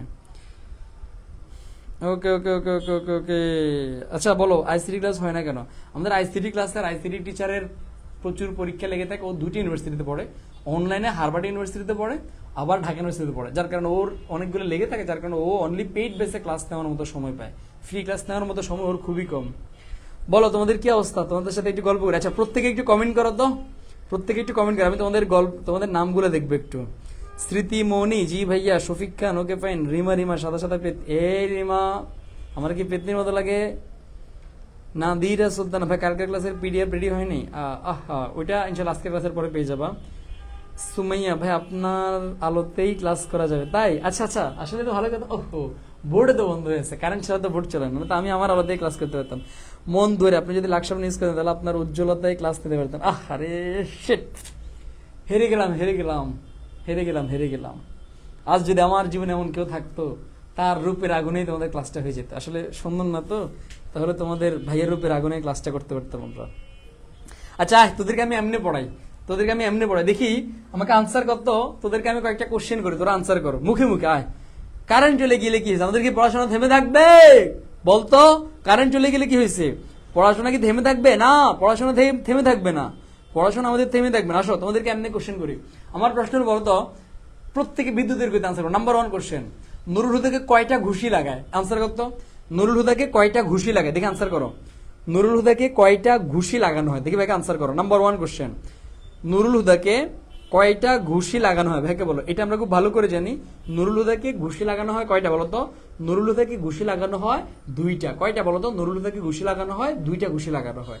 এরপরে নাম্বার 2 কোশ্চেন, নুরুল হুদাকে প্রথম ঘুষি দেওয়ার পরে সে কোন অবস্থার মধ্যে পতিত হয়? ভাইকে বলতো তার কি হয় প্রথম ঘুষি দেওয়ার পরে? তার কি হয়? সে কি মারা যায়? সে কি কান্না করে ওঠে? সে কি তোমার মাটিতে পড়ে যায়? সে কি তোমার হাউমাউ করে কেঁদে ওঠে? সে কি ব্যথা পেয়েছি তো বলে? সে কি বলে বলো তো? আমরা খুব ভালো করে জানি তার যখন প্রথম ঘুষি মারা হয়, প্রথম ঘুষিতে সে কি হয়ে যায়? কাত হয়ে যায়। এটা জাস্ট তোমাদেরকে আমি একটু দেখাচ্ছি, দেখবা অন্ধকারে যতটুকু দেখানো যায়। সাকিব খান যখন ঘুষি মারে, মনে করো সাকিব খান যখন মনে করো ঘুষি মারে তখন এভাবে পেট বেড়ে ও ডিকশিয়া, তখন সে মাথাটা কি হয়ে যায়? ঝুঁকে কাত হয়ে যায় এভাবে, মানে মাথাটাকে এইভাবে থেকে এইভাবে কাত হয়ে যায়। এরপরে সে কি করে? ও ডিকশিয়া করে এভাবে মারে, এভাবে মারলে কি হয়ে যায়? উল্টি পড়ে চিত্ত হয়ে যায়। তাহলে নুরুল হুদাও সেম, তাকে যখন প্রথম ও ডিকশিয়া মারে কি হয়ে যায়? কাত হয়ে যায়। পরের ঘুষিটা যখন মারে ওহ ব্যথা পেয়েছি রে, কি নিজের নিজের ঘুষি মেরে দিছি। পরে যখন ঘুষিটা মারে তখন সে কি হয়ে যায়? চিত হয়ে যায়। কি হয়ে যায় বলতো? চিত হয়ে যায়। আর এরপর আমাকে বলতো নুরুল হুদাকে পাকিস্তানিরা কি খাওয়ায়? নুরুল হুদাকে পাকিস্তানিরা কি খাওয়ায়? ভাইকে বলতো নুরুল হুদাকে পাকিস্তানিরা কি খাওয়ায় বলতো? আমরা খুব ভালো করে জানি কি খাওয়ায়। দুধ কলা না, কি খাওয়া বলতো? পাউরুটি আর কি দুধ, পাউরুটি আর দুধ। কি খাওয়া বলতো? পাউরুটি আর দুধ, পাউরুটি আর দুধ। কেমন আসো? এই 2টা জিনিস পাকিস্তানিরা খাওয়ায়। এরপরে আসো, এরপরে আর কি কোশ্চেন? আচ্ছা শরীফ বিন নজরুল একটা হাসি দেন, একটা এসএস নেই। ওরে বাবা কঠিন একটা অবস্থা। আমার চেহারাটা কি এভাবে মনে ধরলে সবচেয়ে বেস্ট হতো। কাত হয়ে যায়। আসো এরপরে আর কি কোশ্চেন আছে আমি তোমাদেরকে করি। আচ্ছা তোদের কোনো কোশ্চেন থাকলে ভাই করতে পারো, যে কোনো কোশ্চেন। দেখি কারেন্ট আসা পর্যন্ত একটু গল্প করি। তোদের কোনো কোশ্চেন থাকলে বলতো, তোদের কোনো কোশ্চেন আছে থাকলে করতে পারো, করি। কলা রুটি না নাবিল আহমেদ, এটা হচ্ছে তোমার দুধ পাউরুটি। আচ্ছা আমাকে বলো তো আজকে ভাই আবার একটা লাইভে আসবো, এখন তো 11:17 বাজে না, ঠিক রাত 12টায় আমি আরো একটা লাইভে আসবো, সেটা হচ্ছে তোমাদের অ্যাডমিশন নিয়ে। ভাইকে বলো তো অ্যাডমিশন নিয়ে এখানে সিরিয়াস কারা কারা, এবং আমাকে বলো আমাদের অ্যাডমিশনের ব্যাচ খুব দ্রুত লঞ্চ হবে, তোমরা যারা সি ইউনিট আছো বি ইউনিট আছো, আমাকে বলো তো মানে এখন থেকে যদি তোমাদের অ্যাডমিশনের টাচগুলো আমরা শুরু করে দেই, মানে তোমরা যারা যারা এখন থেকে কানেক্টেড, আমি চাচ্ছি যে প্রত্যেকটা মানুষ অ্যাডমিশনের জন্য ভাইয়ের সাথে এখন থেকে যুক্ত থাকো। এরকম কিছু আনলে কেমন হবে ভাইকে একটু বলো, আমি জাস্ট তোমাদের থেকে মতামত নিতে যাচ্ছি। ভাই কারেন্ট মনে হয় না আসবে। রুমি আক্তার, আমার কারেন্ট না আমার কারেন্ট কেন হবে, মানে আমাদের এখানে কারেন্টটা সর্বোচ্চ আমি দেখছি 2-3 মিনিট হয়ে যায় না, কিন্তু এখন যে আজকে কুফা লাগছে মনে হচ্ছে। আচ্ছা আরো 1 মিনিট অপেক্ষা করি। মানে আমি চাচ্ছি যে তোমাদের অ্যাডমিশনের জাস্ট কতক্ষণ, মানে এখন থেকে শুরু করে দিই, যত দেরি হবে তত তোমাদের দেরি হয়ে যাবে।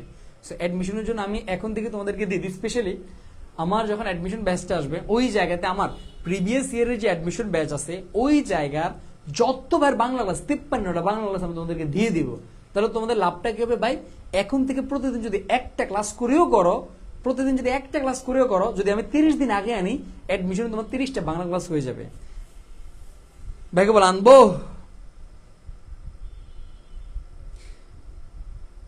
ভাই কবে শুরু করবেন? খুব দ্রুতই। ওকে,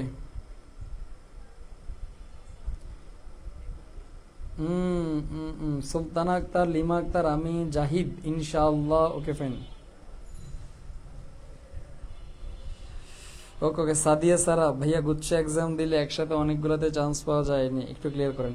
গুচ্ছ এক্সামে অনেকগুলোতে চান্স পাবো বলতে, গুচ্ছ যদি তুমি টপ পজিশন করতে পারলে তুমি পৃথিবীর মানে বাংলাদেশের গুচ্ছের আমরা যতগুলো বিশ্ববিদ্যালয়ে তুমি চান্স পাবা, বাট তুমি গুচ্ছতে কেন যাবো? ঢাকা ইউনিভার্সিটিতে মাস্ট বি চান্স পাবা, ভর্তি হওয়া না পরের বিষয়, বাট মাস্ট বি চান্স পাবা। এটা জীবনের একটা ক্রেডিট, ভাই বলেন তো রেনকোট গল্পটা কত সালে প্রকাশিত? আরে বাবা আমার বাজ 1995 সালে, জাল স্বপ্ন, স্বপ্নের জাল। আসো এরপরে বল আর কি অবস্থা। আতিকুর রহমান, ভাই তো পড়াশোনা এক লগে নেবো কিভাবে, সারা বছর তো পড়াশোনা করি না, এখন পরীক্ষা ভালো করার জন্য সংক্ষিপ্ত কিছু পরামর্শ দিয়েন, এগুলো পড়লে ভালো। আসো কনফার্ম, আসো আসো আসো। হ্যালো বাচ্চারা, কি অবস্থা সবার? কারেন্ট চলে এসেছে, চলো চলো চলো চলো চলো চলো চলো চলো চলো। Hello hello hello hello hello hello, আমরা সবাই আবার বাকিদেরকে মেনশন করে দিই, সবাই আমরা শুরু করে দিব বাচ্চারা, চলো চলো চলো চলো। দেখছো আমার রূপের, দেখবো এখন কারেন্ট আসে না, এটা আমার কি বলতো, আমার রূপের আগুনে আজকে ক্লাস হবে ইনশাআল্লাহ। চলো তাহলে আমরা আমাদের রূপের আগুনে ক্লাস করবো এখন। দেখছো তোদের কেন বলছি, ও হ্যাঁ আমি তো ঠিকই আগুনে, পুরো বোর্ডটা একদম লাল লাল মার্কে হয়ে গেছে। আসো আসো আসো, hello hello hello hello hello hello. দেখছো দেখছো কনফিডেন্স লেভেলটা কারে কয়, কইছি না কারেন্ট চলে যাবো।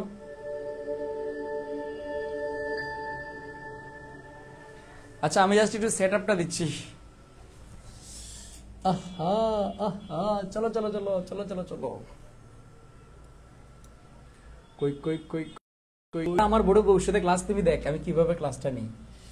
কই কই কই কই কই, দেখ দেখ দেখ, যারা ভবিষ্যতে ঢাকা বিশ্ববিদ্যালয়ে চান্স পাবি সবগুলো আমার এখানে ক্লাস নেবে।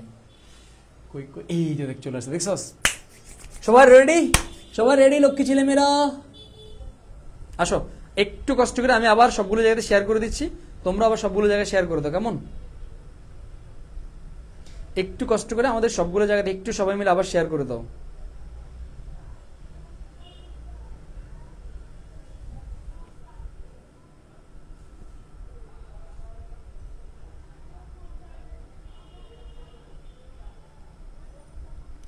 একটু কষ্ট করে আমরা সবাই সবগুলো জায়গাতে। আচ্ছা এখন একটু ওয়াইফাইটা আমি তোদেরকে বলি, আমি জাস্ট ওয়াইফাইটা একটু চেঞ্জ করতেছি, মানে ভাইয়ের মোবাইল থেকে আমি এটা আমাদের আসল ওয়াইফাইটার মধ্যে যাচ্ছি, একটু ওয়াইফাই ডিস্টার্ব করতে পারে। আমার ওয়াইফাই কি এখন আসছে? ওকে ওকে ওকে ওকে, আসো আসো আসো, আমরা আমাদের বাকি যে আর অল্প কয়েকটা এমসিকিউ আছে এগুলো আমরা শেষ করি।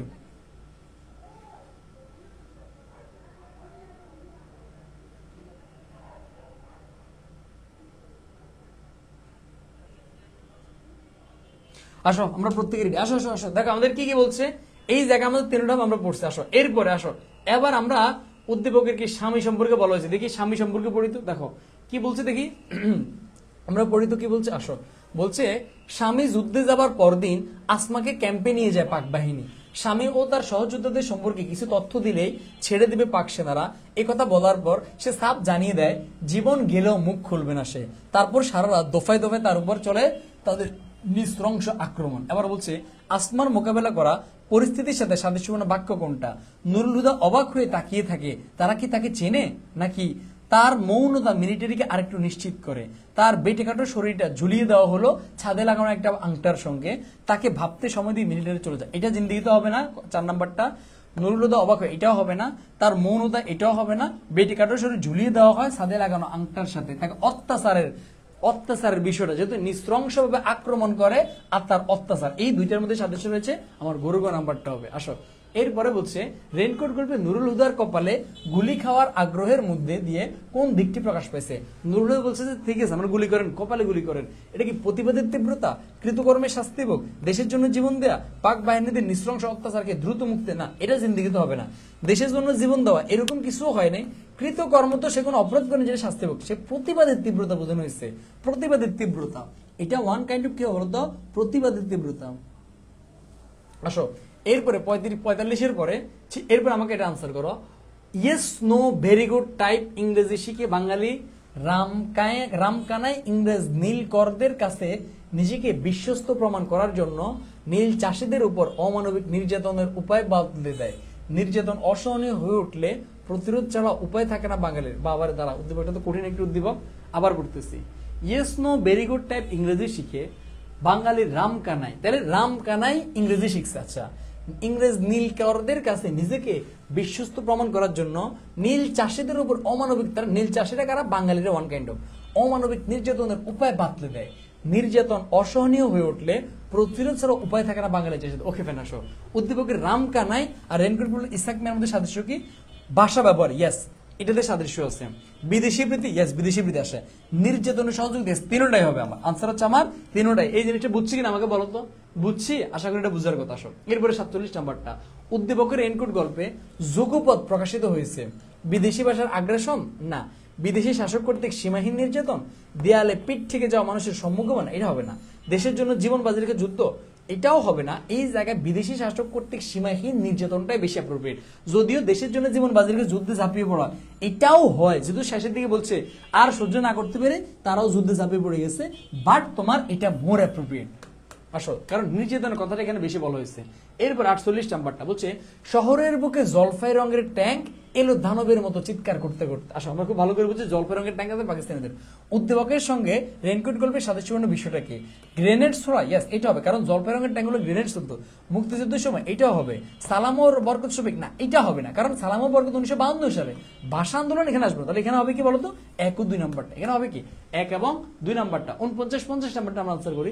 উদ্দীপকের কোন বিষয়টিতে রেইনকোট গল্পের মিল পাওয়া যায়? নাম্বার 1 ক্র্যাকডাউনের রাতের হুঙ্কার, মানুষ মেরে ফেলা, মুক্তিযুদ্ধের গেরিলা যুদ্ধ, বাড়িঘর জ্বালিয়ে। দেখুন 49 নাম্বারটা আমরা আনসার করি।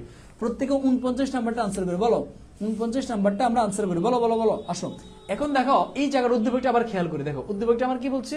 শহরের বুকে জলপাই রঙের ট্যাঙ্ক গেল দানবের মতো চিৎকার করতে করতে। আসো তাহলে এই জায়গাতে উদ্দীপকের কোন বিষয়টি ফুটে উঠে, কোন বিষয়টিতে রেইনকোট গল্পের মিল পাওয়া যায়?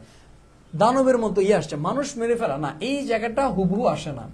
মুক্তিযুদ্ধদের গেরিলা যুদ্ধ, এটা জিন্দিগিতে হবে না, কারণ মুক্তিযোদ্ধারা গোপনে আক্রমণ করছে, এটা তো এটা বলেন। এখানে বলতে পাকিস্তানিদের অত্যাচারের কথা আছে, তাহলে এটা হবে না। বাড়িঘর জ্বালিয়ে দেওয়া, না। আমার রেইনকোট গল্পে বাড়িঘর জ্বালিয়ে দেওয়ার কথাটা ওভাবে হাইলাইট হয় নাই। হাইলাইট হয়েছে তোমার এটা কি বলে, আর শহীদ মিনার ধ্বংসের কথাটা। এরপরে দেখো ক্র্যাকডাউনের রাত, ইয়েস এই ক্র্যাকডাউনের রাতটা আমার রেইনকোট গল্পে খুব বেশি হাইলাইট হয়েছে। ক্র্যাকডাউনের রাত কোন রাতকে বলা বলতো? 25শে মার্চ যে কালো রাত, ওই কালো রাতের কথা, সরি 26শে মার্চ কালো রাতের কথা। তাহলে এই জিনিসটা হবে আমার। 50 নাম্বারটা আমরা আনসার করি। নুরুল হুদাকে মিলিটারিরা কেন ধরে নিয়ে গিয়েছিল? নাম্বার 1 মুক্তিযুদ্ধের সাথে সম্পর্ক থাকায়, প্রিন্সিপালের ষড়যন্ত্র, মুক্তিযুদ্ধে অংশগ্রহণ করছে, রেইনকোট পরে, না এই জায়গা হচ্ছে আমার মুক্তিযোদ্ধাদের সাথে সম্পর্ক থাকায়, এই জিনিসের কারণ। আলহামদুলিল্লাহ আমাদের 50 হয়ে গেছে।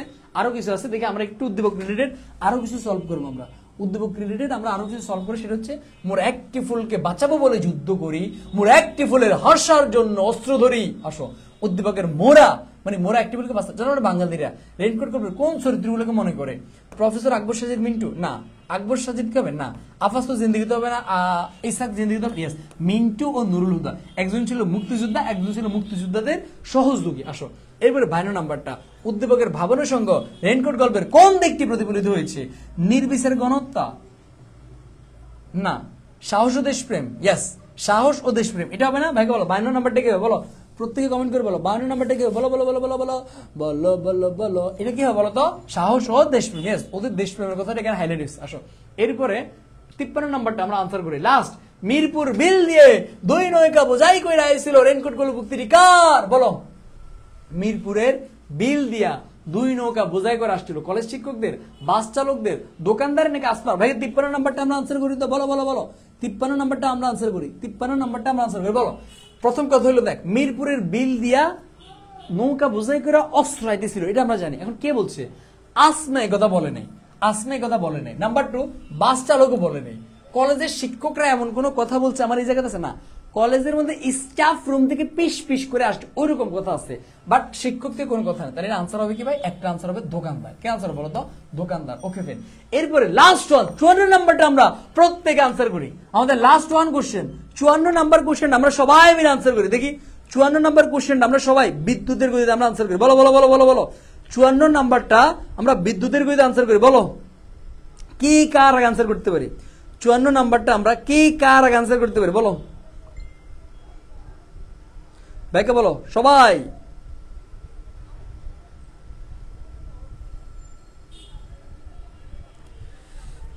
দুইবার বলছিল, ওকে ফাইন, ওকে ওকে। 54 4 নাম্বারটা ওকে ফাইন, 54 2 নাম্বারটা ওকে ফাইন, ওকে ওকে আসো, ওকে ওকে। 54 2 নাম্বারটা ওকে ফাইন, দুইবার বলছিল ওকে ফাইন, ওকে ফাইন, ওকে ওকে ওকে। খ নাম্বারটা ওকে ফাইন, ওকে ওকে ওকে ওকে। সাদিয়া সারা খ নাম্বার ওকে ফাইন, আসো আসো। 54 খ নাম্বার ওকে ফাইন, আসো। তাহলে খ নাম্বার অপশনটাকে আমি একটু দেখি, এখানে কি বলছে? বর্ষাকাল হইতে শীতকালের রেইনকোট কয়বার লেখা হয়েছে? আমরা সবাই কি আনসার করছি? যারা যারা আমরা দুইবার উত্তর করছি প্রত্যেকে, এবং যারা যারা চুপ করেছিল প্রত্যেকে কানে ধরে। কারণ এই জায়গায় আনসার হবে কি? আনসার হবে 1 নাম্বারটা। প্রত্যেকে আমরা কি করি? বরাবর 30 সেকেন্ড কানে ধরি। ক্লাসের শেষটা তোমাদেরকে কানে ধরানোর মাধ্যমে শেষ করলাম। কানে ধরো।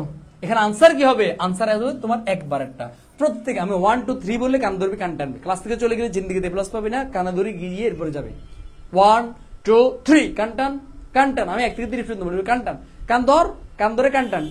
এক কান মানে এক হাতে কান টান, আরেক হাতে বলবো টানতেছি। এক হাতে কান ধর টান, আরেক হাতে বলবো মানে কমেন্ট করে বলবো টানতেছি। বল 1 2 3 4 5 6 7 8 9 10 11 12 13 14 15 16 17 18 19 20 21 22 23 24 25 26 27 28 29। কান্টানো কান্টানো কান্টানো কান্টানো কান্টানো। এই যে লক্ষ্যে ছেলে মেয়েরা, এই যে লক্ষ্যে ছেলে মেয়েরা, কেমন লাগতেছে?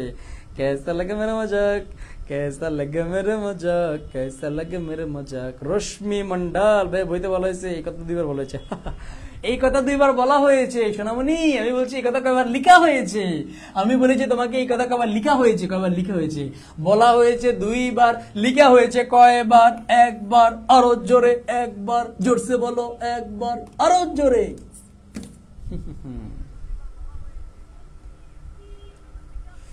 ওকে 30 সবাই ছেড়ে দাও। আলহামদুলিল্লাহ ফাইনালি আমাদের হয়ে গেছে ইনশাল্লাহ। আজকে আমরা অনলি রেইনকোট গল্পটাই পড়বো। আর 18 বছর বয়স যেটা, ওইটা আমরা আগামীকালকে 3টা, আগামীকালকে আমাদের 3টা পড়বো। আগামীকালকে আমরা 3টা পড়বো, 3টা। কেমন? আগামীকালকে আমরা 3টা পড়বো। আচ্ছা এমডি রায়হান জেইউ, যাদের রিটেন বইয়ের অর্ডার করতে চাও দ্রুত অর্ডার কনফার্ম করো। 500 জনের বেশি একজনকে দিতে পারবো না। তোমাদের যাদের ইংলিশে রিটেনের প্রবলেম, রায়হান জেইউর আইডিতে একটা নক দিয়ে রাখো। দাম বেশি না, মানে 220-30 টাকা সামথিং দেখছি। তো যাদের যাদের লাগবে ইয়ে করে রাখো, অর্ডার করে রাখো, ইনশাল্লাহ কাজে লাগবে। কারণ মানে টাকার ক্ষেত্রে কখনো কৃপণতা করবে না। মানে এটা কি বলে, বই কিনে কখনো দেউলিয়া হয় না। ইংরেজি এখানে মনে 120 মার্কের প্রিপারেশন করে রাখছে।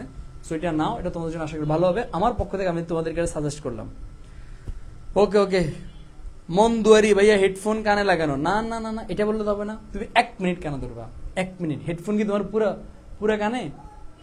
যদি তোমার হেডফোন কানে থাকে তাহলে তুমি নাক ধরে রাখো।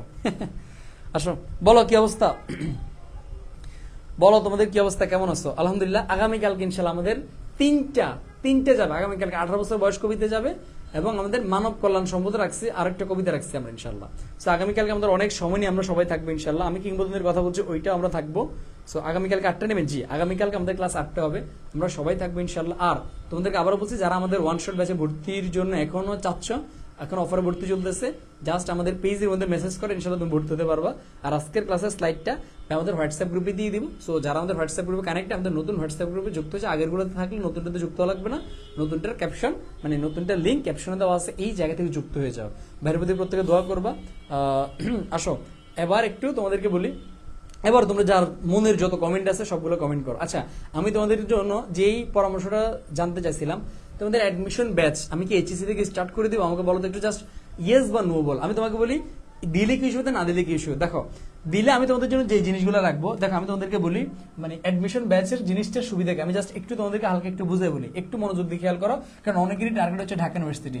সো আমি জাস্ট একটু তোমাদেরকে ব্রিফলি বলি এই জিনিসটা। দেখো মনে করো আমি তোমাদেরকে বারবার বলি আমাদের টার্গেট তোমাদের ঢাকা ইউনিভার্সিটিতে, ভাই আমার চান্স পাওয়া লাগবে, ঢাকা ইউনিভার্সিটিতে আমার টপ করা লাগবে, এই টার্গেট কার কার? আমাকে আগে এইটা বলো, আমি একটু কনফার্ম হই।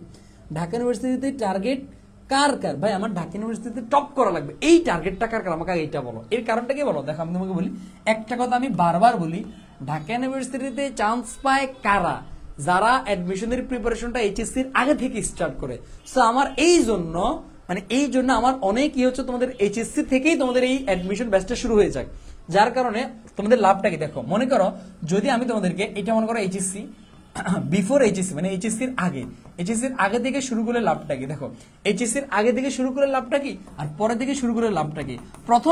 প্রথম কথা হলো, তুমি যখন পরে থেকে শুরু করবা তুমি পিছিয়ে যাবা, পরে যখন তুমি শুরু করবা তখন তুমি পিছিয়ে যাবা। আগে শুরু করে লাভ কি দেখো, আগে শুরু করে লাভ হচ্ছে আমার বিগত ব্যাচের অ্যাডমিশন ব্যাচের বাংলার জন্য আমার 53টা ক্লাস ছিল, এই 53 প্লাস ক্লাস তুমি এখন সাথে পেয়ে যাওয়া প্রতিদিন। যদি তোমার যখনই সময় হয় একটা করে করো, তাহলে তুমি অ্যাডমিশনের বাংলার জন্য কি পরিমাণ আগাই থাকবা। রাহানের ইংলিশ ভোকাবুলারি আগের ব্যাচের যতগুলো ভোকেব ক্লাস, আমি তোদেরকে আবার বলি, আজকে গতকালকে ঢাকা ইউনিভার্সিটি সি ইউনিটের পরীক্ষা প্রশ্ন দিয়েছে, প্রশ্নটা কারা কারা দেখছো আমাকে বলতো। গত ক্লাসে ঢাকা ইউনিভার্সিটির সি ইউনিটের পরীক্ষা গেছে, এই কোশ্চেনটা কারা কারা দেখছো আমাকে বল। ওই কোশ্চেনটার মধ্যে অ্যাপ্রোপ্রিয়েট প্রিপোজিশন থেকে আসছে 2টা, সিনোনিম অ্যান্টোনিম আসছে 2টা, স্পেলিং আসছে 1টা, ইডিয়ম ফ্রেজ আসছে 1টা। দ্যাট মিন্স ভোকাবুলারি থেকে 6টা মানে 12টা প্রশ্নের মধ্যে 6টা প্রশ্ন আছে ভোকাবুলারি অংশ থেকে। সো এই ভোকেবটা তোরা স্পেশালি যারা বি ইউনিট আসস এবং সি ইউনিট আসস, তোদের জন্য যে কতটা ইম্পর্টেন্ট, ওই ভোকাবুলারি ব্যাচের অল ভোকাবুলারি ক্লাস তোমরা পেয়ে যাবা, অল ভোকেব ক্লাস পেয়ে যাবা, সব A to Z পেয়ে যাবা, A to Z। এরপরে ওর এই অ্যাডমিশন ব্যাচের ইংলিশ মেবি কোথাও একটা ম্যারাথন মিসের 15টা, ওই ইংলিশ ক্লাসগুলো সব আর্কাইভ পেয়ে যাবা। তাহলে বাংলা ক্লাস, ইংরেজি ক্লাস, আর্কাইভ সব পেয়ে যাবে এই যেগুলা, আবার বাকি সাবজেক্টগুলো নতুন করে। এই জন্য আমার কাছে মনে হয় তোমার আগে থেকে যদি পেয়ে যাও আর্কাইভ ক্লাসগুলো তোমরা এখন করতে পারবা। আর্কাইভ ক্লাসগুলো ইভেন শুধু ক্লাস না, ক্লাসের পাশাপাশি যে পিডিএফ গুলো আছে, all PDF all lecture sheet তোমরা এখন থেকে পেয়ে যাবে। আসো নাম্বার 1 হচ্ছে এইটা হচ্ছে তোমার এখন। দ্বিতীয় বিষয়টা হলো, যদি পরে শুরু করো পরে এগুলো পাবা, বাট পরে কি রেকর্ড ক্লাস করবা নাকি লাইভ ক্লাস করবা আগের ব্যাচের, মানে এটা একটু তোমাদের জন্য চাপ হয়ে যাবে। সো এখন অনেকে বলতে পারো যে ভাই আমি যদি এখন ঢাকা ইউনিভার্সিটির প্রিপারেশনটা শুরু করি আমার এইচএসসির কি হবে। অনেকের মনে প্রশ্ন আছে, এই প্রশ্নটা কার ভাইকে বলতো, এই প্রশ্নটা কার ভাইকে বলতো, এই প্রশ্নটা কার যে ভাই আমি যদি এখন এইচএসসি অ্যাডমিশনের প্রিপারেশন স্টার্ট করি তাহলে আমার এইচএসসি এর কি হবে। নাম্বার 1 প্রশ্ন হলো, আমাকে তুমি আনসার করো, এইচএসসি ইম্পর্টেন্ট নাকি অ্যাডমিশন ইম্পর্টেন্ট আমাকে বল। এইচএসসি ইম্পর্টেন্ট নাকি অ্যাডমিশন? 100 কোটি গুণ বেশি অ্যাডমিশন ইম্পর্টেন্ট। তাহলে তুমি এইচএসসি দোহাই দিয়ে অ্যাডমিশন বন্ধ করবা? Never ever possible. নাম্বার 1 এটা হচ্ছে। নাম্বার 2 প্রশ্ন, কেউ যদি অ্যাডমিশনের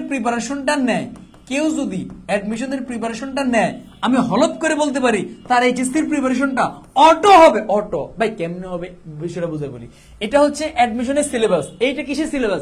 অ্যাডমিশনের সিলেবাসের একাংশ হচ্ছে আমার এইচএসসি সিলেবাস। এই যে অংশটা, এই অংশটা এইচএসসি সিলেবাস।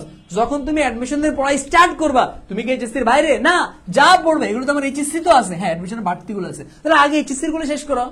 তাহলে এই কোশ্চেন গুলো আনবা না বা অ্যাডমিশনের পড়া শুরু করলে আমাদের এইচএসসির কি হবে, এই জিনিসের মধ্যে তুমি কি প্যাঁচ লাগাবা না সব। এর পরবর্তীতে আমি আরো কিছু কোশ্চেনের আনসার দিই, তোমাদের আনসার দিই। সেটা হচ্ছে আসো এরপরে যে কোশ্চেন গুলা মানে ঢাকা ইউনিভার্সিটির প্রিপারেশন গুলা আমরা আসো এর পরবর্তীতে আমি তোমাদেরকে যেটা বলি, আমাদেরকে জাস্ট এটা বলো মানে অ্যাডমিশন ব্যাচে দেখো আমাদের কোশ্চেন ব্যাংক সলভ শুরু হয়ে যাবে। এটা আমরা ইনশাআল্লাহ মিশনটা খুব দ্রুতই দিব, কারণ হচ্ছে তোমার আমি বারবার বলি যে অ্যাডমিশনের প্রি প্রসেস স্টার্ট করা কোশ্চেন ব্যাংকের মাধ্যমে। এখন আমাকে বলো তো, তোমরা যারা যারা ভাইয়ের উপর বিশ্বাস রাখো আমাকে বলো তো, মানে আমি এবার প্ল্যান নিচ্ছি অনেকগুলো, আমার মাথায় অনেকগুলো প্ল্যান আছে, বাট তোমরা আমাকে বলো অ্যাডমিশন ব্যাচের সাথে তোমরা গিফট হিসেবে কি কি চাও? মানে আমাদের ক্লাস থেকে শুরু করে A to Z সব থাকবে, এবং ঢাকা বিশ্ববিদ্যালয়ের আইন বিভাগের মানে ল ফ্যাকাল্টি যারা টপ আছে ওদের থেকে 2 জন অলরেডি আমাদের এখানে চলে আসছে ইনশাল্লাহ, জিকে নিয়ে থাকবে, এবং মানে খুব ভালো কিছু পাবা, অ্যাকাউন্টিং, ম্যানেজমেন্ট, মার্কেটিং, ফাইন্যান্স সবকিছু থাকবে ইনশাল্লাহ। আমাকে বলো তো ওই জিনিসগুলো নিয়ে তোমাদের কারো কোনো কোশ্চেন থাকবে না। আমার প্রশ্ন হলো ভাইদের পক্ষ থেকে তোমরা গিফট কি কি চাও আমাকে এটা বলো। আমার মাথা অনেকগুলো কিন্তু আছে, আমার মাথা অনেকগুলো আছে, বাস জাস্ট আমাকে এইটা জানো তোমাদের গিফট কি কি চাও ভাইকে বলো তো।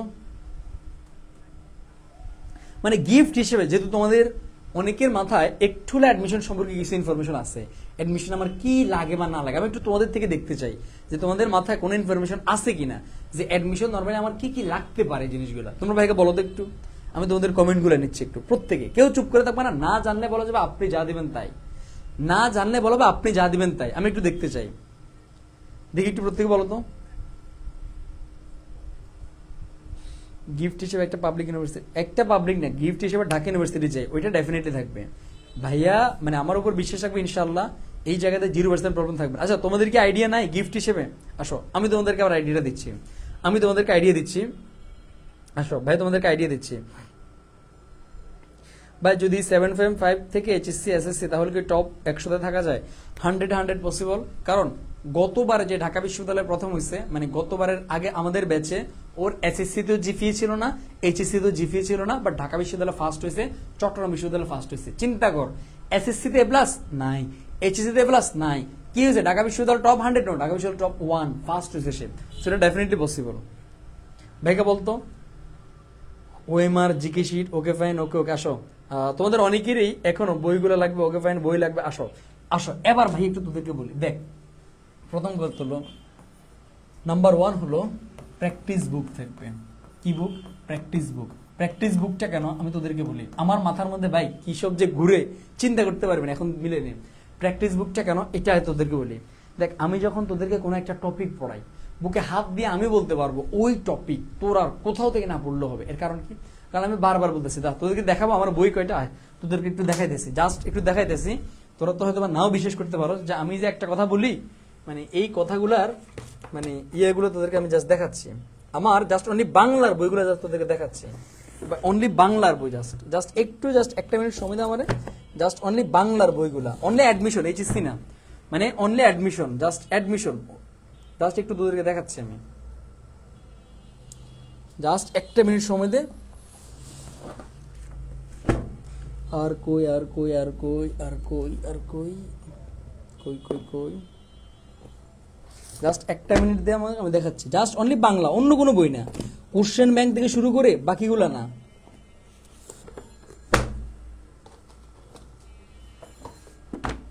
দেখবি আমাকে বলতো এতগুলা বই কার কার কাছে আছে আমাকে বলতো মানে এতগুলা বই, ও মা গো মা আল্লাহ, দেখা যায় এতগুলা বই অনলি বাংলা, কিন্তু এগুলো অনলি বাংলা, দেখ নাহলে মিলে এই জায়গা থেকে কোনটা কি বাংলার বাইরে কোনো বিদেশি কিনে জায়গা, দেখ আমার তো মনে হয় না বাংলার ভাই নো, দেখ গুচ্ছ এরপর সব দেখ অনলি, দেখ দেখ দেখ এতগুলা বাংলার বই। আবু সুফিয়ান যখন একটা স্লাইড বানায়, এই প্রত্যেকটা বই, HSCর বই তো আছে ভাই, আমি রাখতে পারতেছি না, মানে এই প্রত্যেকটা বই থেকে ঘেটে ঘেটে ইনফরমেশন নিয়ে এরপরে আমি মানে যে কোনো একটা যখন যে কোনো একটা টপিক থেকে বানায় স্লাইড। আমি কেন বলি বারবার যে ভাই আমার স্লাইড থেকে একটা মানে এরপরে জিন্দিগিতে প্রশ্ন আসবে, কারণ কি? এর কারণ হলো অনলাইন বলো বা অফলাইন বলো, যতগুলো অ্যাডমিশনের বাংলা বই আছে, HSCর বাংলা বই আছে, সব বাংলা বই আমি সামনে রেখে দেন, এরপর আমি একটা টপিক স্লাইড বানাই। এই কারণে বলছি দুনিয়াতে যেই বই পড়ো যাই করো না কেন, অন্তত একবার হইলো আবু সুফিয়ানের স্লাইড গুলো পড়িস, দেখবি কি পরিমাণ কমন থাকে ইনশাল্লাহ। আসো এই জায়গাতে ভাই যখন তোমাকে PDF এ সব পড়াবো, তোমার কাজটা কি? তোমার কাজ হলো অ্যাডমিশন কিন্তু নোটের খেলা, এই জিনিসটা আজকে মাথায় রাখিস, আমি বারবার বলি অ্যাডমিশনটা হচ্ছে নোটের খেলা, যে যত সুন্দর করে নোট করতে পারবি, মানে তার অ্যাডমিশনটা তো ইজি হবে, কারণ অ্যাডমিশন হচ্ছে মিনিমাম তোকে এই পড়াগুলো 10-15 বার রিভিশন দিতে হবে। তো রিভিশন কোত্থেকে দিবি? এই যে নোটগুলো করবে না, নোটগুলো থেকে রিভিশন দিবি। তো প্রত্যেকটা যখন তুমি টপিক করবা, এরপরে কাজটা কি? কাজটা হলো আমি তোমাকে প্রত্যেকটা জায়গার বিগত সালের ডাবি, রাবি, চবি, গুচ্ছ, সাত কলেজ বলো, জাহাঙ্গীরনগর বলো, প্রত্যেকটা জায়গার এমসিকিউ আমি পিডিএফ এ তো তোমাকে প্র্যাকটিস করাবো, পাশাপাশি আমি আরো টপ মনে করো 100টা, প্রত্যেকটা চ্যাপ্টার উপরে 100টা এমসিকিউ এরকম করে আমি এক প্র্যাকটিস বুক বানাবো। সেটা বাংলার জন্য থাকবে, ইংলিশের জন্য থাকবে, জিকের জন্য থাকবে, অ্যাকাউন্টিং, ম্যানেজমেন্ট, ফাইন্যান্স, প্রত্যেকটা সাবজেক্টের জন্য থাকবে। আমাকে বলতো এটা কেমন হয় বলতো ভাইকে, বলতো এটা কেমন হয় ভাইকে, বলতো এটা কেমন হয় বলতো। আসো, নাম্বার 1 প্র্যাকটিস বুক, এটা কনফার্ম থাকবে। নাম্বার 2 হলো বাজারে তোমরা অনেকেই একটা বই কিনো, সেটা কি বই কিনো জানো? মডেল টেস্ট বই কিনো। দেখবি যত বেশি মডেল টেস্ট দেওয়া যায়, তোরা অনেকে মডেল টেস্ট বই কিনোস, যে আমার মডেল টেস্ট কিনি, আমরা মডেল টেস্ট কিনে, মডেল টেস্ট বই একটা দাম কত, মানে এরকম যদি 5000 প্র্যাকটিস বই দাম, মিনিমাম যদি আমি ধরলাম কম পক্ষে 500 টাকা ধরলাম। আর এরপরে মডেল টেস্ট বই আমরা অনেকেই কিনি। মডেল টেস্ট বই কিনে কেন? মডেল টেস্ট থেকে বেশি বেশি এক্সাম দিতে হবে, এটা কনফার্ম, এটা কিনেই লাগবে। মডেল টেস্ট বই আমরা কিনি, পাশাপাশি আমরা 3 নম্বরে কি কিনি? ওএমআর বুক কিনি, ওএমআর বুক, এই জিনিসগুলো কিনি। আমার ইচ্ছা আছে মডেল টেস্ট বই, OMR, lecture sheet, practice book, এই 3টা জিনিস আমি তোমাদেরকে তোমাদের বাসায় পাঠিয়ে দিলে কেমন হবে একে বলতো? আর আমি বাসায় পাঠিয়ে দিব। এই জায়গাগুলো এমন না যে অনলাইনে, এই জায়গাগুলো এমন না যে অনলাইনে। আমি বললাম জাস্ট আমি এই যে প্র্যাকটিস বুক বলো, মডেল টেস্ট বই বলো, এবং ওএমআর বুক, ওএমআর বুক মানে শুধু ডিউন না, ডাবি, রাবি, চবি, গুচ্ছ, 7 কলেজ, প্রত্যেকটা জায়গায় ওএমআর দিয়ে দিব। যখন যে বিশ্ববিদ্যালয় ভর্তি পরীক্ষা দিবা, ওই বিশ্ববিদ্যালয় ভর্তি পরীক্ষা দেওয়ার আগে তুমি এই যে মডেল টেস্ট বই থেকে তুমি নিজে নিজে পরীক্ষা দাও। কারণ আমরা যখন পড়াবো অনলাইনে তো পরীক্ষা নেবই, বাট অনলাইনে পরীক্ষা থেকে 1000 গুণ এফেক্টিভ অফলাইন পরীক্ষা। বাসায় বসে অফলাইন ওএমআর এক্সাম দেওয়া, এগুলো আরো তো থেকে আমি ইনশাআল্লাহ আস্তে আস্তে আলোচনা করবো। এই জিনিসগুলো থাকবে। এরপরে এই দেখ 3টা গিফট, 3টা গিফটের পরে আমার মাথায় আরো একটা গিফট আছে। ওটা কি বলতো? কি গেস করতে পারবি? যে গেস করতে পারবি তার জন্য আমার অ্যাডমিশন ব্যাচের 50% ডিসকাউন্ট। আমি জানি এটা কেউ পারবি না, আমাকে বলতো যদি কেউ গেস করতে পারো তার জন্য আমি 50% ডিসকাউন্ট। বল, মানে যদি কেউ গেস করতে পারো তার জন্য আমার 50% ডিসকাউন্ট থাকবে।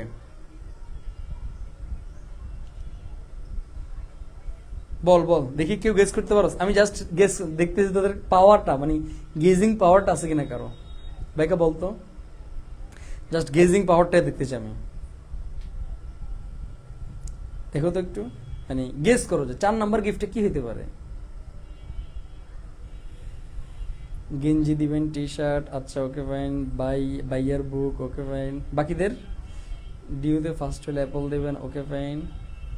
সান্ডা, আচ্ছা আচ্ছা, সালামি, ওকে ফাইন, ওকে ওকে। কারোটা এখন পর্যন্ত মিলে না, দেখি ভাইয়া। সৈয়দ তানবীর সামি আপনার অনেক বড় ফ্যান হয়ে গেছে। আচ্ছা আচ্ছা, তাই, ওকে ওকে ওকে। ফ্রিতে দিবেন, আবার বলেন বুঝে। মানে আমার 4 নাম্বার গিফটে কি ভাই? নোটস কি এখনের গুলো নাকি অ্যাডমিশনের ক্লাসের নোট?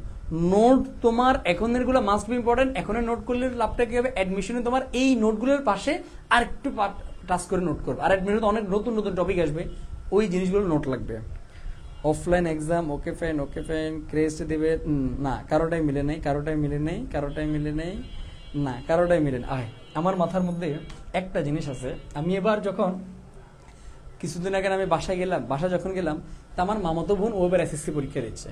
তা আমি দেখলাম যে ওর একটা ডায়েরি আছে। তা আমি ডায়েরিটা দেখলাম, ডায়েরিগুলো কিরকম দেখবা।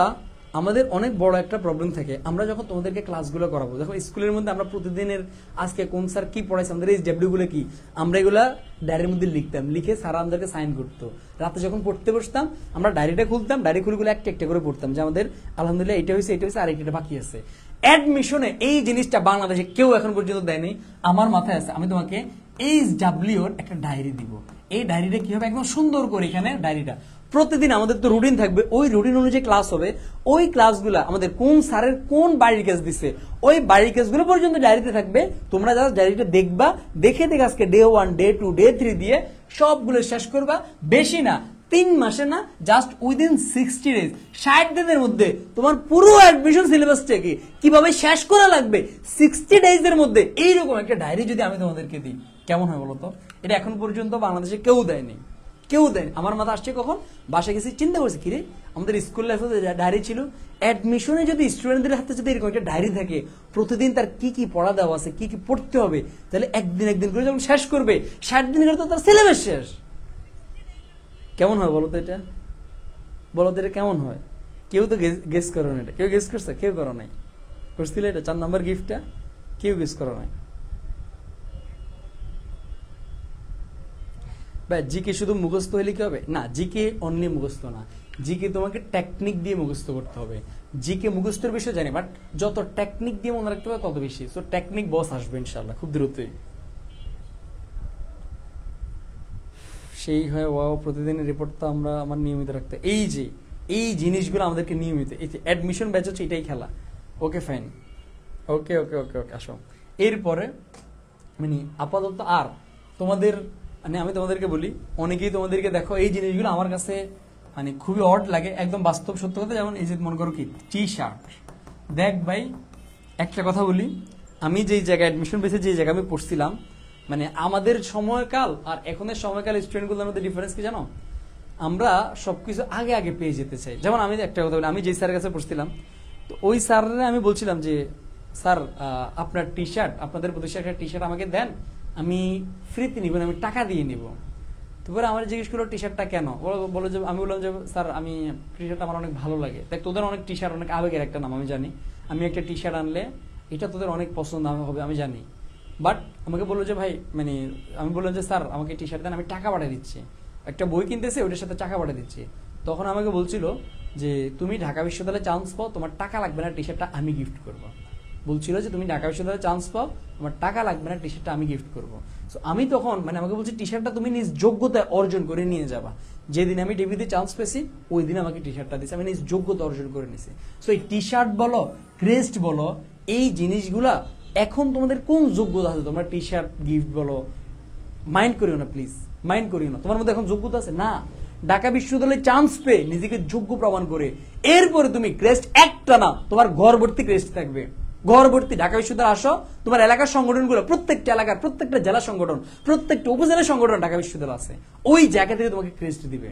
প্রত্যেকটা জায়গা থেকে অনেকগুলো সংগঠন আছে, ছাত্র শিবির বলো, ছাত্র আন্দোলন বলো, ছাত্র দল বলো, ছাত্র অধিকার পরিষদ বলো, অনেকগুলো জায়গা থেকে নবীনবরণ আয়োজন হয়, অনেকগুলো প্রতিষ্ঠান থেকে। ক্রেস্টের অভাব হবে না তোমার।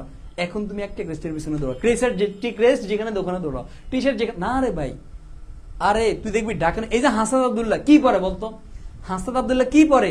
টি শার্ট পরে। ঢাকা ইউনিভার্সিটির প্রত্যেকটা স্টুডেন্ট, একদম হলপ করে আমি বলতেছি, ঢাকা ইউনিভার্সিটির স্টুডেন্টদেরকে মানে জামা কাপড় খুব কম পরা লাগে ভাই, এগুলো আমি চাপড় না রে ভাই।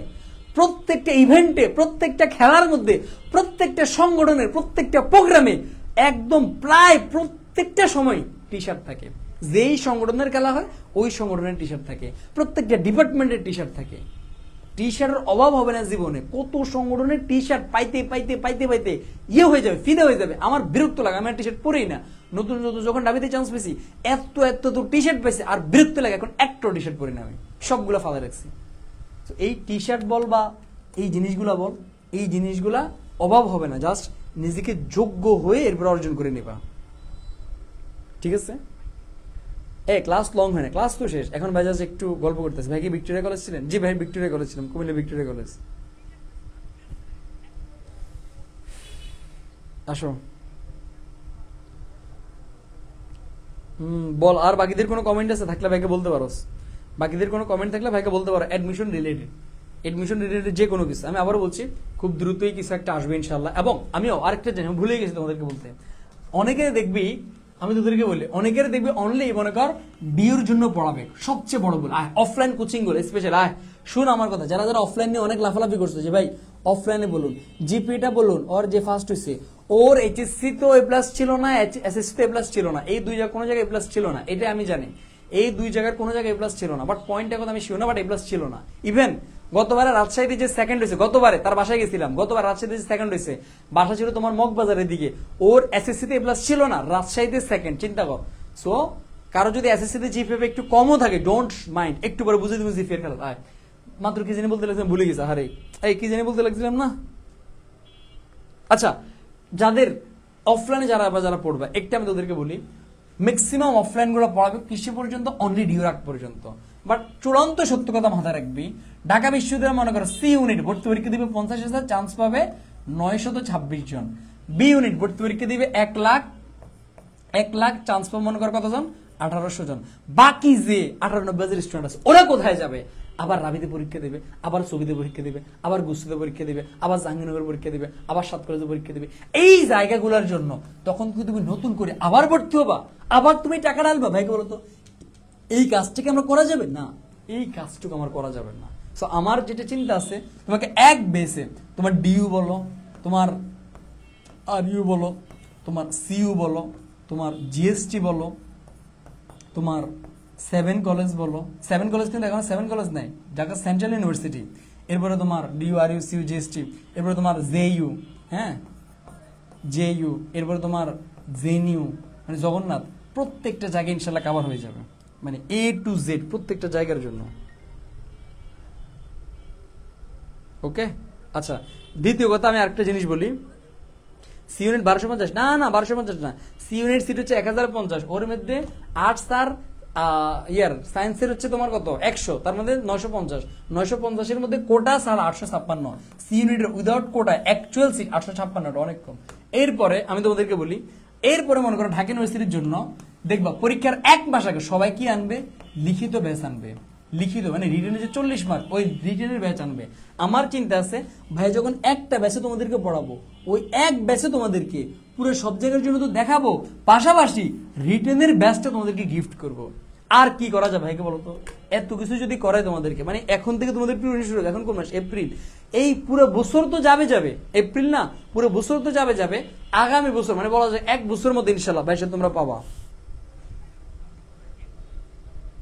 ভাই গুচ্ছ কি? আচ্ছা আচ্ছা, অনেকেই গুচ্ছ জানো না ভাই, একটু গুচ্ছ করে একটু বলতেছি। মানে হচ্ছে বাংলাদেশে 19টা বিশ্ববিদ্যালয় বর্তমানে একটা পরীক্ষা নেয়, এটার বলে গুচ্ছ ভর্তি পরীক্ষা। ভাইকে বলো তো, আজকের পিডিএফ কই পাবো? হোয়াটসঅ্যাপ গ্রুপে পেয়ে যাবা। লিপিকা রানী দাস, ভাই আমি এইচএস 26 সায়েন্সে বাংলা পুরো গ্যাপ, এখন কি করব? ভাই এইচএস 26 এর Bangla batch within 3 or 4 days আসবে, এবং বাংলাদেশে খুব বড় একটা প্রতিষ্ঠান আসবে, এসিএস, তোমরা চিনো না? এসিএস এর মধ্যে ভাইয়ের বাংলা ব্যাচ আসবে, খুব দ্রুত ইনশাল্লাহ আপডেট পাবা, এবং ওই জায়গাতে ভাই বই থাকবে ইনশাল্লাহ, ওইটার কাজ চলতেছে, ভাইয়ের জন্য দোয়া করবা। বল ভাই, এই জিনিসগুলো নিয়ে কথা বলবো। আচ্ছা আজকে আর কথা না বলি, অলরেডি 11:55 বেজে গেছে। ইনশাল্লাহ ভাইয়া এখন একটু সবাই রেস্ট করো, আমি আবার ইনশাল্লাহ তোমার কি বলে রাত হয়তো বা 12:30টার দিকে লাইভে আসবো, তোমাদের অ্যাডমিশন রিলেটেড কিছু কথাবার্তা বলবো। এখন আমরা সবাই ঘুমিয়ে যাই, আল্লাহ হাফেজ, গুড বাই, টাটা। জিকের জন্য কোন বই পড়বো, কোনো বইয়ের রেফার আমি এখন করবো না, কারণ অনেকগুলো বই আছে, এখানে কোনো বইয়ের রেফার করা যাবে না। বাট আমার যে জায়গাটা থাকবে, আমি জিকের জন্য একটা লেকচার শিট দিব, এবং ওইটা আমাদের ব্যাচে যারা আছে অনলি তারা পাবে, কেমন? ওই জিনিসগুলো তোমরা পাবা। সবাইকে গুড বাই, টাটা, আল্লাহ হাফেজ। ইনশাল্লাহ রাত 12:30 কি 12:40 মধ্যে দেখা হবে আবার। ভাই কোনো একটা বিষয় লাইভে আসবো, এটা আমি হোয়াটসঅ্যাপ গ্রুপে জানিয়ে দেবো। টাটা।